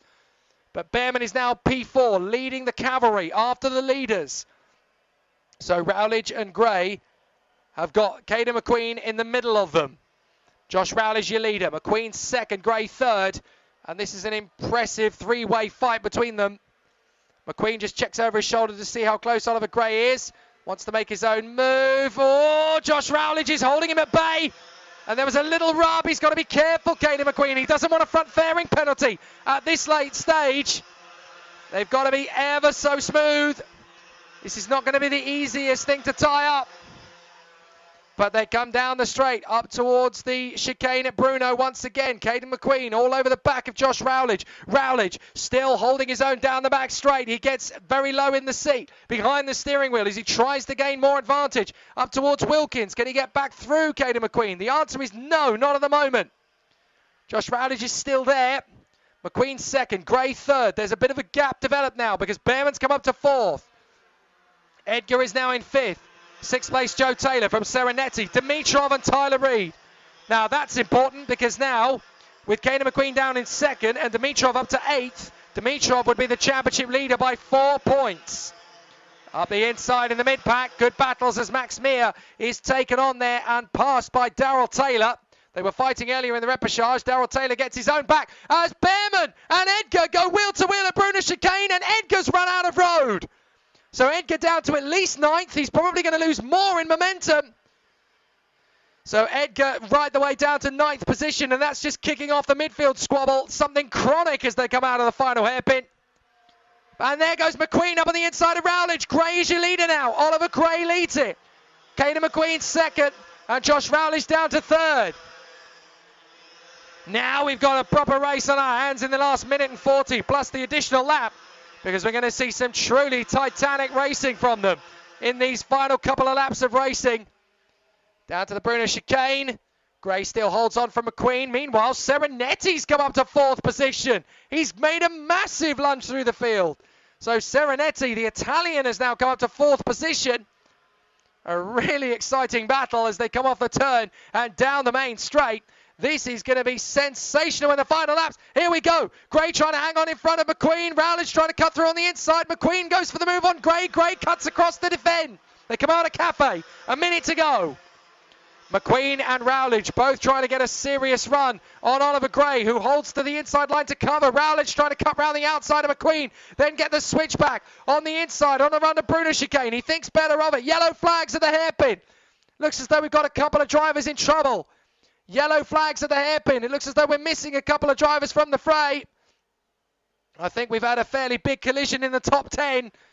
I'm not sure who it is that's gone, but we've got yellow flags still stationary at the hairpin, and the driver has got going again. Who is it? It's Joe Taylor. Not again. Joe Taylor seems to get all the bad luck in 2019. This is not what he needed. And that's a real shame for the Cole start. He's so much better than that result is going to give him. Reggie Dewey, meanwhile, has tumbled all the way down the order. It's like the Kart has no straight line speed today at Shenington, and he's just tumbling backwards down the field. Meanwhile, Gray, McQueen, Rowledge, Serenetti, Dimitrov and Reed, then Oliver Behrman and Tom Edgar from Freddie Spindlow and Josh McLean. So Freddie Spindlow's got into the battle for 8th position now in behind Tom Edgar, but they're all trying to charge after the leaders. It looks like there's going to be 7 of them fighting for the victory now. Out of the final turn, final lap begins, and Kaden McQueen is your leader in front of Rowledge and Gray. Can they catch up to Kaden McQueen on the last lap? Serenetti closing up in 4th. Then it's Dimitrov in 5th position. Great comeback from him. He's going to be 4 points ahead of Kaden McQueen if it stays like this. But can McQueen be caught for the victory? Up to the hairpin. McQueen's still your leader. Rowledge is 2nd, Gray is 3rd, and closing up on them is Serenetti. He's not given up. It's going to be a 4-way fight for the victory. Down the back straight. But I'm fairly sure Kaden McQueen has done enough. He's been hunting for a victory so far in the finals. Dimitrov won them both at PFI, but not this time. Kaden McQueen comes through, and it's Lightning McQueen who takes the flag. Kaden McQueen wins in sensational style, and he'll be delighted with that victory. Kaden McQueen gets the big W after an amazing race in the British Kart Championships in Junior X30. Rowledge is 2nd. Oliver Gray fights for 3rd. Alessandro Serenetti bags a brilliant 4th place. And in 5th position, Georgi Dimitrov comes back strong, and he leads the championship still by 4 points. Great racing here at Shenington, once again from the Junior X30 Brigade. And what sensational racing we've seen. And there's only more of the same to come tomorrow. So for the moment, Georgi Dimitrov is still your championship leader. Fights back to 5th position in the final. 4 points now ahead of Kaden McQueen. The gap was 11. So now the gap has been more than halved. This is going to be a tough fight in 2019. But we knew that anyway. Kaden McQueen wins it from Josh Rowledge and Oliver Gray. Alessandro Serenetti is 4th in front of Georgi Dimitrov. Then Tyler Reed is 6th in front of Oliver Behrman and Tom Edgar. Freddie Spindlow and Josh McLean round out the top 10. And then in 11th place, it is Sam Henning in front of Zach Meakin. Big shout out to Josh McLean, though. 10th position from 22nd on the grid. That's 12 places made up. Great job from Josh McLean. Zach Meakin needs a bit of a shout out as well. He made up 11 places in that race. Fantastic result from him, and he truly deserves the accolade. So a good job there from Zach Meakin. Tom Leben is 13th in front of Sam Hawthorne. Then it is Jamie Mead and Ivan Lomliev from James Walker, and another man worth a shout out, Alex Lee, who made up 11 places in that race. Another good job from him to move up to 18th from Marcus Littlewood and Drew Davidson. Then Kalai Atkins and Reggie Dewey, who'll be scratching his head in disbelief. Where was the pace as he fell away back to 22nd?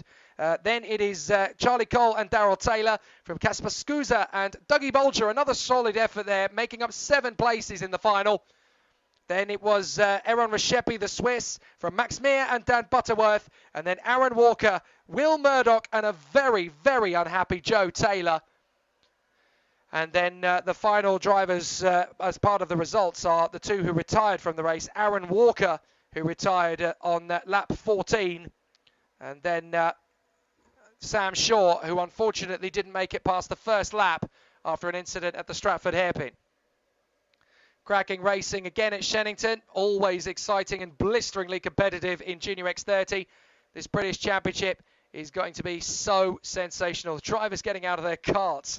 And I'm looking at some of them, and they genuinely look as if they've run 5 marathons. They are absolutely drained after 15 minutes of the mini Monza, as I like to refer to it. Shenington really is a speed trap, and some pretty exceptional drives in the Junior X30 field. There's one race to go today, and that is the Senior X30 finale. Can anybody catch Clayton Ravenscroft here at Shenington? Well, so far in the final, it looks as though they can. But will he fight back from 5th on the grid?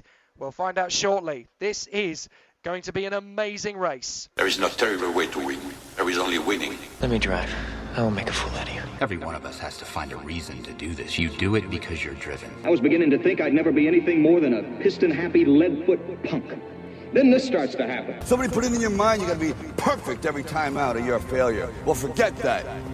Just forget it. You ready to put away your toys and grow up?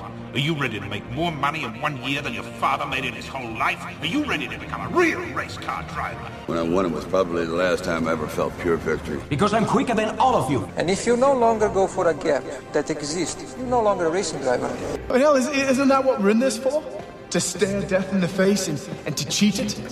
Come on, there's nobility in that. It's like being knights. No pressure, nobody breathing down my back, just driving because I left it pure. A lot of people go through life doing things badly. Racing's important to men who do it well. When you're racing, it's life. Anything that happens before or after, it's just waiting. I just hope when you do, that I'm there to see it. Racing. That's the name of the game, isn't it? Win or lose, put up or shut up. Fine. Then let's race. Hi, I'm Tom Ingram and you're listening to Downforce Radio. Hi, I'm Jake Villeneuve. You're listening to Downforce Radio. Hi, I'm Bruno Senna. You're listening to Downforce Radio. Hi, I'm Chris Hoy, and you're listening to Downforce Radio. Hi, I'm Landon Norris, and you're listening to Downforce Radio. As if we hadn't had enough drama over the course of the day already, now the last race of the afternoon, round 3 of the Motorsport UK British Kart Championships for IAME classes, ushers in the Senior X30 final, which is going to be yet another nail-biting contest. What an amazing build-up we've had to this one already, with some impressive runs in the heats, and now a repechage brings us 6 more. But it's the man on pole position, the world champion from 2017, Danny Curl, who takes up residence in pole position for the Jade Racing team on the Birolart chassis with a pair of victories. He lines up beside the ever-impressive Mark Kimber, the reigning European Senior X30 champion, having been an absolute tiger in the European field. Danny Curl and Mark Kimber on the front row of the grid means one thing and one thing alone: world-class battles. Behind them, they have got 32 drivers of equal, if not as competitive natures, that will push them all the way. Rory Hudson and Lewis Malin, who have had a very solid day at the office. 2 wins for Curl, 2 seconds for Kimber. Rory Hudson has a 2nd and a 3rd to his name. Lewis Malin has a 3rd and a 4th. Clayton Ravenscroft won his first heat earlier on as the championship leader, but then a 10th place in the second heat has really compromised his day. He's 5th position on the grid though, so from that inside line, that's more than achievable as a race victory. And if anybody's going to go back from 5th position to take the top spot, it's going to be Clayton Ravenscroft. He has yet to lose a final in 2019. That's what you've got to remember about this boy. Alongside him on the grid, on the third row, it is Louis Westover, the man who never, ever gives up. He's always at the sharp end. He's always fighting tooth and nail, and you can never count him out. Behind him on the grid, Nelson King, the original fastest man from time qualifying, with a pair of 6th places in the heat, has got himself right up at the sharp end. Elliot Harvey, another man who never backs down from a fight. He's going to be pushing hard from 8th position on the grid on the 4th row. And then finishing off the top 10, it's going to be the Scotsman for Mick Barrett Racing, Al Patterson. He'll be lining up alongside the PFI specialist, Oliver Hodgson, who has come very, very strong in the British Championships of late. Of course, you've got to remember that in 2018, he was 3rd overall in the British Championship. But the man beside him, Al Patterson, has had a very solid weekend so far. 9th position on the starting grid, a 6th and an 8th from the 2 heats, and that's not bad considering he was 15th in time qualifying. He's earned his place in the top 10 in one of the most competitive grids in the world. So it's going to be interesting to see what he can do from that 5th row of the starting grid. Where are we at the moment in terms of the state of play? Well, after the first round of the championship, it is Clayton Ravenscroft who leads the title race after a pair of final victories last time out. Second in the point standings is actually Gus Lawrence, who's really struggled over the course of today. He is there in 11th on the grid, though, alongside Archie Tillett, so don't count him out for a fight back. He will try and charge his way through, but after 2 second places at PF International, he is second in the driver's standings, just 6 points behind Clayton Ravenscroft. With 3rd in the championship standings, Mark Kimber, who is 1 point ahead of Charlie Lamb, who did a fantastic job last time out. Morgan Porter is just 5 points adrift. Then Axel Laflamme and Thomas Turner tied for 6th on 110.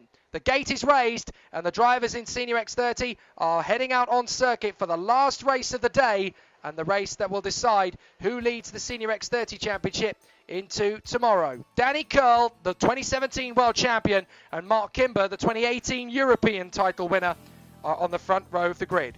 Rory Hudson and Lewis Malin, then Clayton Ravenscroft and Louis Westover, Nelson King and Elliot Harvey, Alexander Patterson and Oliver Hodgson, Gus Lawrence and Archie Tillett, from Mattia Zagazeta and Matt Armstrong, Sean Butcher and Derek Morgan, Thomas Turner and Cole Kilner from Alex Pendlebury and Jensen Brown, then Morgan Porter and Eduardo Cosseteng from Jack Gordon and Ben Hodge, Ryan Green and Rufus Hunt, Abigail Ross and Callum Driscoll, from Matthew Hudson and Alex Wang, Ruben Moyer, Axel Laflamme, Tom Nippers and Tom Westworth, who looks like he's only just going to make it into the race, having left the pit gate late.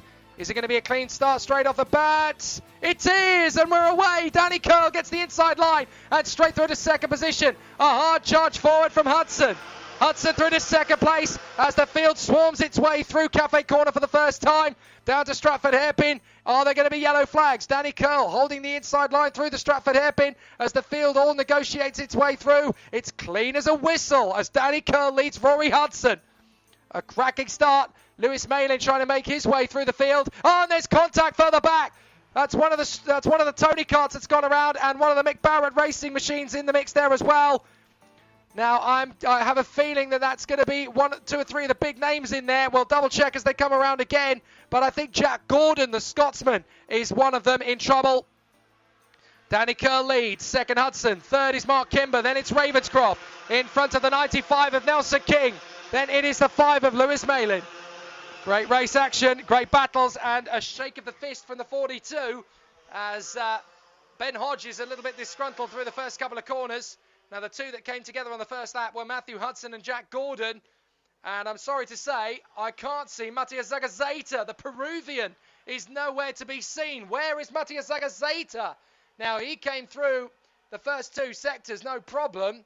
But he doesn't appear to have come through in Sector 3. He's walking away from Wilkins. Oh, poor Mattia Zagazeta is out of the race, having had an off at Wilkins. Lead change. Kimber gets through on Curl. So Kimber's got past Hudson and now past Danny Curl. So Mark Kimber is your race leader. A really good battle for Mark Kimber as he's now got the lead of the race. And it's going to be a long day at the office for these 3 drivers at the back of the field. Matthew Hudson, Tom Westworth and Jack Gordon have got a long race to come now. And we've got stationary yellow by the look of it. Now, I wonder if that is for Zagazeta's kart or if that's for a separate incident. But it looked to me as though we had a bit of an issue there with a temporary yellow flag. It's gone and withdrawn in now. So Mark Kimber leads the way from Danny Curl. Second, third is Hudson, fourth is Ravenscroft. Then it is the 95 of King in front of the 16. Now that is Louis Westover. He's come back into sixth position. Then it's Hodgson, Malin, Lawrence, Tillett, Butcher, Patterson and Armstrong. So if it were to stay like this, then Ravenscroft would still be a championship leader, but by now only 5 points in front of Mark Kimber. If it stays like this, Kimber in the lead of the race, looking good to move up into second in the driver's standings. So the drivers make their way through on the far side of the circuit, up through the hairpin once again. And back on the pace again as they come off Wilkins, back down the start-finish straight. They come up towards Park Bend. Is this going to be a good run again? It looks like it to me. No problems at all for Mark Kimber as he continues to hold station at the lead of the race. Danny Curl in second. Third is still, well, that is still Hudson in front of Ravenscroft, but for how much longer is that going to last? Because Ravenscroft looking particularly fired up and hungry. They come down the straight. In fact, Ravenscroft has got through into third position in front of Rory Hudson and behind Danny Curl. So now you've got 3 champions in the top 3 positions. Mark Kimber, the reigning IAME Euro Series champion. Danny Curl, the former champion of the world in 2017 in the FIA World Championship for OK. And in third position, Clayton Ravenscroft, Winter Cup winner, British champion last year as well. Great performance from all 3. Hudson runs well in fourth in front of King and Westover, his teammates. Then Hodgson and then Gus Lawrence in 8th position. Wheel to wheel further back as Rufus Hunt loses out to Alex Wang. So some great racing in the midfield. And still plenty of battles down into the Bruno chicane.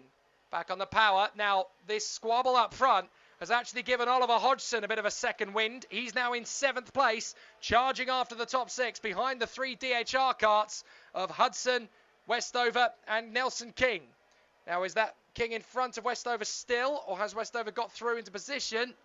I would say he has got through. I thought he had.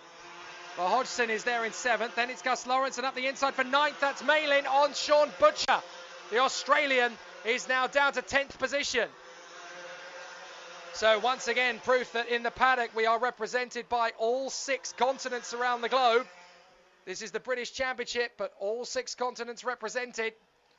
Down the back straight, Kimber from Curl and Ravenscroft. 4th position, Hudson. Then Westover, Hodgson, and that is now Nelson King down to 7th position. Truly spectacular racing here at Shenington, and it's only going to get better from here.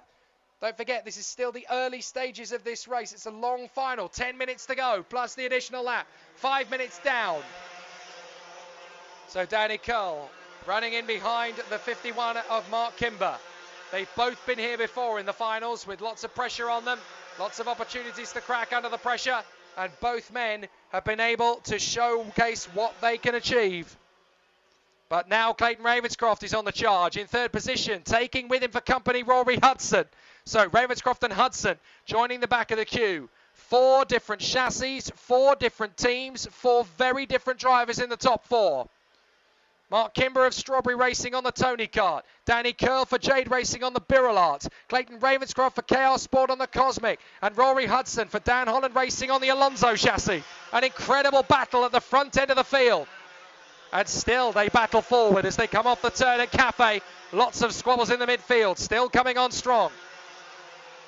No change in the top 4. Although Oliver Hodgson for the PFI team is still trying to fight his way further forward. He's in 6th at the moment, with a chance to move further forward onto the back of Louis Westover, the young man from Colchester in Essex. They come up to the hairpin once again at Wilkins. No change in the top 4. Still plenty of time to kill. They need to tick down minutes before they go for the ultimate move. But Ravenscroft is still trying to stay with Danny Curl. Hudson's getting impatient. Has a bit of a gentle look up the inside. Westover and Hodgson are now catching the top 4. As up in a 10th position, that is the 13 of Al Patterson. He's worked his way back past Lewis Malin. And Sean Butcher is away in 9th position, chasing after Gus Lawrence. So some good racing all the way through the field. Now Westover has caught up to the back of Ravenscroft in 4th, because Hudson's gone through in a 3rd. So Hudson has taken Ravenscroft for P3. He's got impatient. He clearly feels, well, I can have a go for Danny Curl if you let me go. So Hudson now gets into the 3rd position. Can he do anything about the world champion from 2017? Those two have broken clear up front. Hudson third, Ravenscroft struggling in fourth position. Round the outside comes Westover. That boxes him in. Hodgson gets through past Westover into fifth position. And up the inside further back, that's the 12 getting through. That is Kosateng. He makes the move on the 15 of Jensen Brown. So good overtakes everywhere you look in this British Championship field. It's always very close. It's always very frenetic. And Hodgson's now through past Ravenscroft. Hodgson through in a fourth position. This is not good news if you are Clayton Ravenscroft, because Mark Kimber battling for the victory up front. Ravenscroft has lost a couple of positions on this lap, so there's a threat that Kimber may take the lead of the Drivers' Championship here as the race continues on.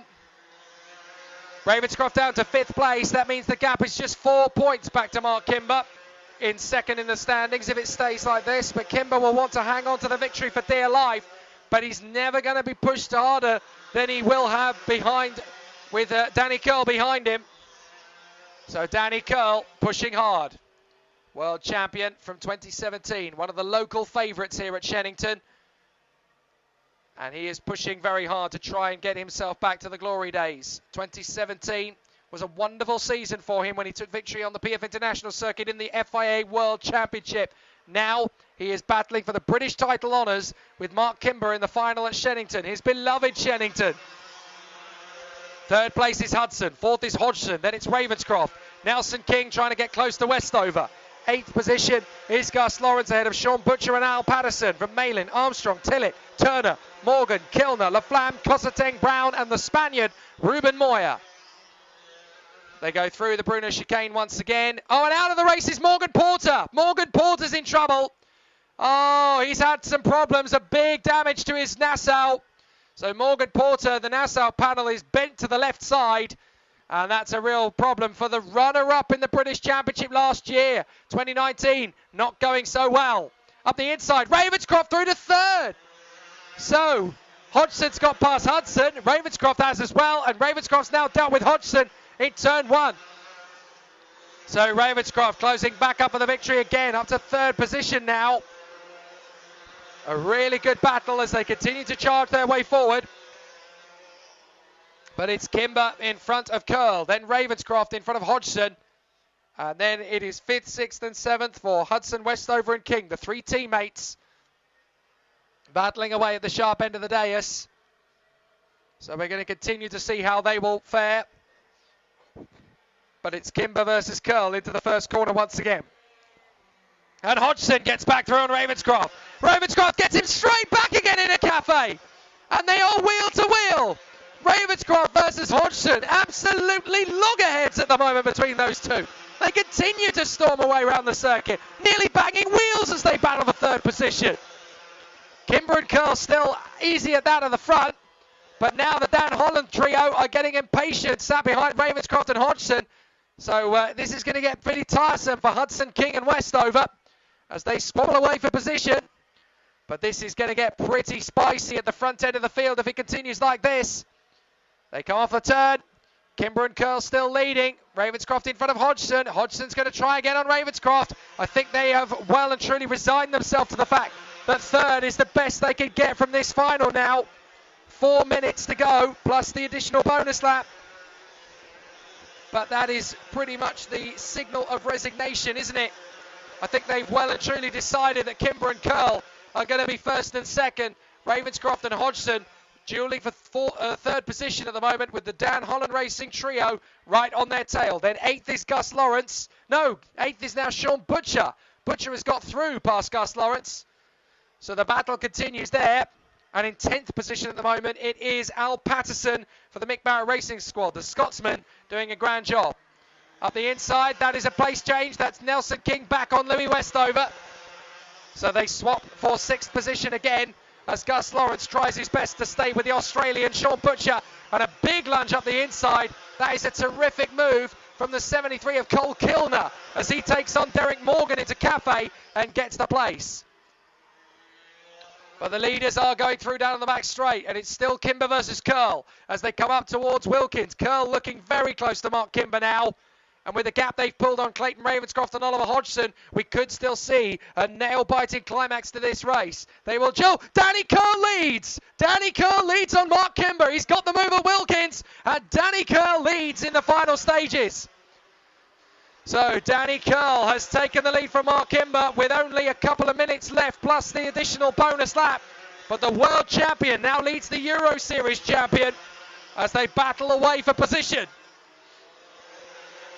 So, Danny Curl for Jade Racing in front of Mark Kimber for Strawberry Racing. This is a very close fight up front between the two of them as Clayton Ravenscroft desperately tries to hang on in front of Hodgson, Hudson, King and Westover. Then it is Butcher in front of Lawrence, Malin and Patterson from Tillett, Armstrong, Laflamme, Turner, Kilner and Derek Morgan. What a fight back from Axel Laflamme. 18 places made up. And now the leaders are dueling for the victory. Have we got spots of rain? I'm trying to figure it out because the sky has suddenly gone very dark indeed. I think we're okay without rain at the moment, but it's definitely starting to be a threat as the dark clouds coming over the circuit. But I think we'll get away without rain before the end. A warning flag comes out for Clayton Ravenscroft, who's dropped to 4th position now behind Hodgson. So Hodgson back into 3rd, Ravenscroft down to 4th and incurring the wrath of the stewards on that one. They've given him a slap on the wrist with a warning flag. So now the final couple of laps can go through without a hitch, surely. 3 laps to go by my math. Danny Curl hanging on by a thread in front of Mark Kimber. Hodgson 3rd now in front of Ravenscroft. Then it is Hudson in front of King, Westover, Butcher and Lawrence. And the latter two have caught the back of the train. Looks as though they pushed the tyres too hard trying to get away. And once more here at Shenington, it's about tyre conservation. The guys who've been working the tyres carefully, not burning them too hard, are the ones who are now coming back in the latter stages of the race. They're starting to close up. Kimber has lost ground to Danny Curl. What's happened? I think we've got a kart parked up. Is Danny Curl on his own now? No, it is Curl and Kimber, but we've lost someone from the front end of the fray. Certainly somebody's pulled off. 2 laps to go. I think it is Tom Nippers who's pulled off there. Yep, Tom Nippers has pulled off at the hairpin. I couldn't see Kimber and Curl going around together. Kimber's back in front. Kimber's back in front, leading the race once more. So Mark Kimber leads Danny Curl. And then in 3rd position, there's a proper squabble as it looks like one of the Dan Holland Racing drivers has lost out big time, falling all the way down to what I think is potentially 9th position. We'll try and pick it up. But the drivers are heading into their penultimate lap, not the final lap. 2 laps to go. They've got to hold it for even longer. Kimber in front of Curl. Hodgson 3rd with a gap back to Hudson, with a gap back to Ravenscroft in 5th. I think Ravenscroft has worked the tyres too hard. Then it's Westover and Butcher. King is 8th. Gus Lawrence down to 9th. In front of Lewis Malin and Archie Tillett. Then Armstrong, Laflamme, Turner, Kilner and Brown. But Mark Kimber leads. And this is going to be a lap and a half to go. It's going to be so close at the front end of the field as into the pits to retire. Unfortunately, comes Al Patterson, who was in the top 10. It's heartbreak for the Scotsman. But here comes the final lap. Here we go. Mark Kimber versus Danny Curl for the victory at Shenington. Through Cafe. Back on the power. Danny Curl trying to catch Mark Kimber, but the gap between them is about 2 kart lengths. He's going to have to banzai in one of the hairpins if he's going to take the lead of the race here. Through Stratford, he's not close enough. But Danny Curl is still pushing. He wants to win more than anything as they come through the final couple of corners. They're on to the hanger straight. And there's going to be one last chance, but I don't think Danny Curl's going to get close enough into the final hairpin. It is going to be a great run, and Mark Kimber is going to be victorious. Mark Kimber wins. A brilliant victory. Absolutely stellar from Mark Kimber. Danny Curl is 2nd. Mark Kimber, though, has beaten the former world champion. Brilliant run from the Euro Series King of 2018. Danny Curl, a valiant 2nd. 3rd place for Oliver Hodgson. And in 4th place, it is the 10 of Rory Hudson. Clayton Ravenscroft comes home in 5th. And that means that there's now just 4 points between championship leader Clayton Ravenscroft and 2nd in the standings now, Mark Kimber. So Ravenscroft only leads the championship now by just 4 points. Tomorrow's going to be an amazing race weekend conclusion. So Mark Kimber wins the race in front of Danny Curl from Oliver Hodgson and Rory Hudson. Clayton Ravenscroft straggles home for 5th place in front of Sean Butcher. The Australian finishes up a brilliant 6th. Then Louis Westover in front of Nelson King. Gus Lawrence is 9th, and he falls to 3rd in the driver's standings as a result. And then in 10th, it is Lewis Malin ahead of Archie Tillett and Axel Laflamme, who comes up 20 places to 12th position. What a drive from Axel Laflamme. That is worthy of a victory in and of itself. Thomas Turner, 13th from Matt Armstrong, Cole Kilner and Jensen Brown, and then Alex Pendlebury in front of Derek Morgan, Elliot Harvey, who struggles to 19th, and up 11 places, rounding out the top 20, is Spain's Ruben Moya. Then it's the Filipino Eduardo Cosateng in front of Abigail Ross in 22nd, from Ryan Green and Rufus Hunt, Alex Wang and Matthew Hudson, then Jack Gordon and Callum Driscoll, Ben Hodge and Tom Westworth, with the 4 retirements, Al Patterson, Tom Nippers, Morgan Porter, and on the very first lap, Peru's Matias Zagazeta for Fusion Motorsport. Dramatic racing all day long, and it's been absolutely stellar in all 4 categories. But now we have some podiums to give out a little bit later on. As we've stated, the podium will be half an hour after the final race, so about 27 minutes from now. Please make sure all drivers in the top 3 positions attend with their suits and helmets. It's going to be a really exciting end to the evening as we go into the evening session, ready for race action to resume again tomorrow. Brilliant racing here at Shenington, the conclusion of round 3 in the British Championship. But if you thought it was going to get easier from here, you'd be wrong. Tomorrow, they'll do it all again, and the reset button is hit now. It's a fresh time qualifying tomorrow morning. They'll do it all again for supremacy at Shenington. I'm Jake Sanson. It's been an amazing day for round 3. Tomorrow, things will only get better. What a great race day we've had. Hi, I'm Tom Ingram and you're listening to Downforce Radio. Hi, I'm Jake Villeneuve. You're listening to Downforce Radio. Hi, I'm Bruno Senna. You're listening to Downforce Radio. Hi, I'm Chris Hoy, and you're listening to Downforce Radio. Hi, I'm Landon Norris, and you're listening to Downforce Radio.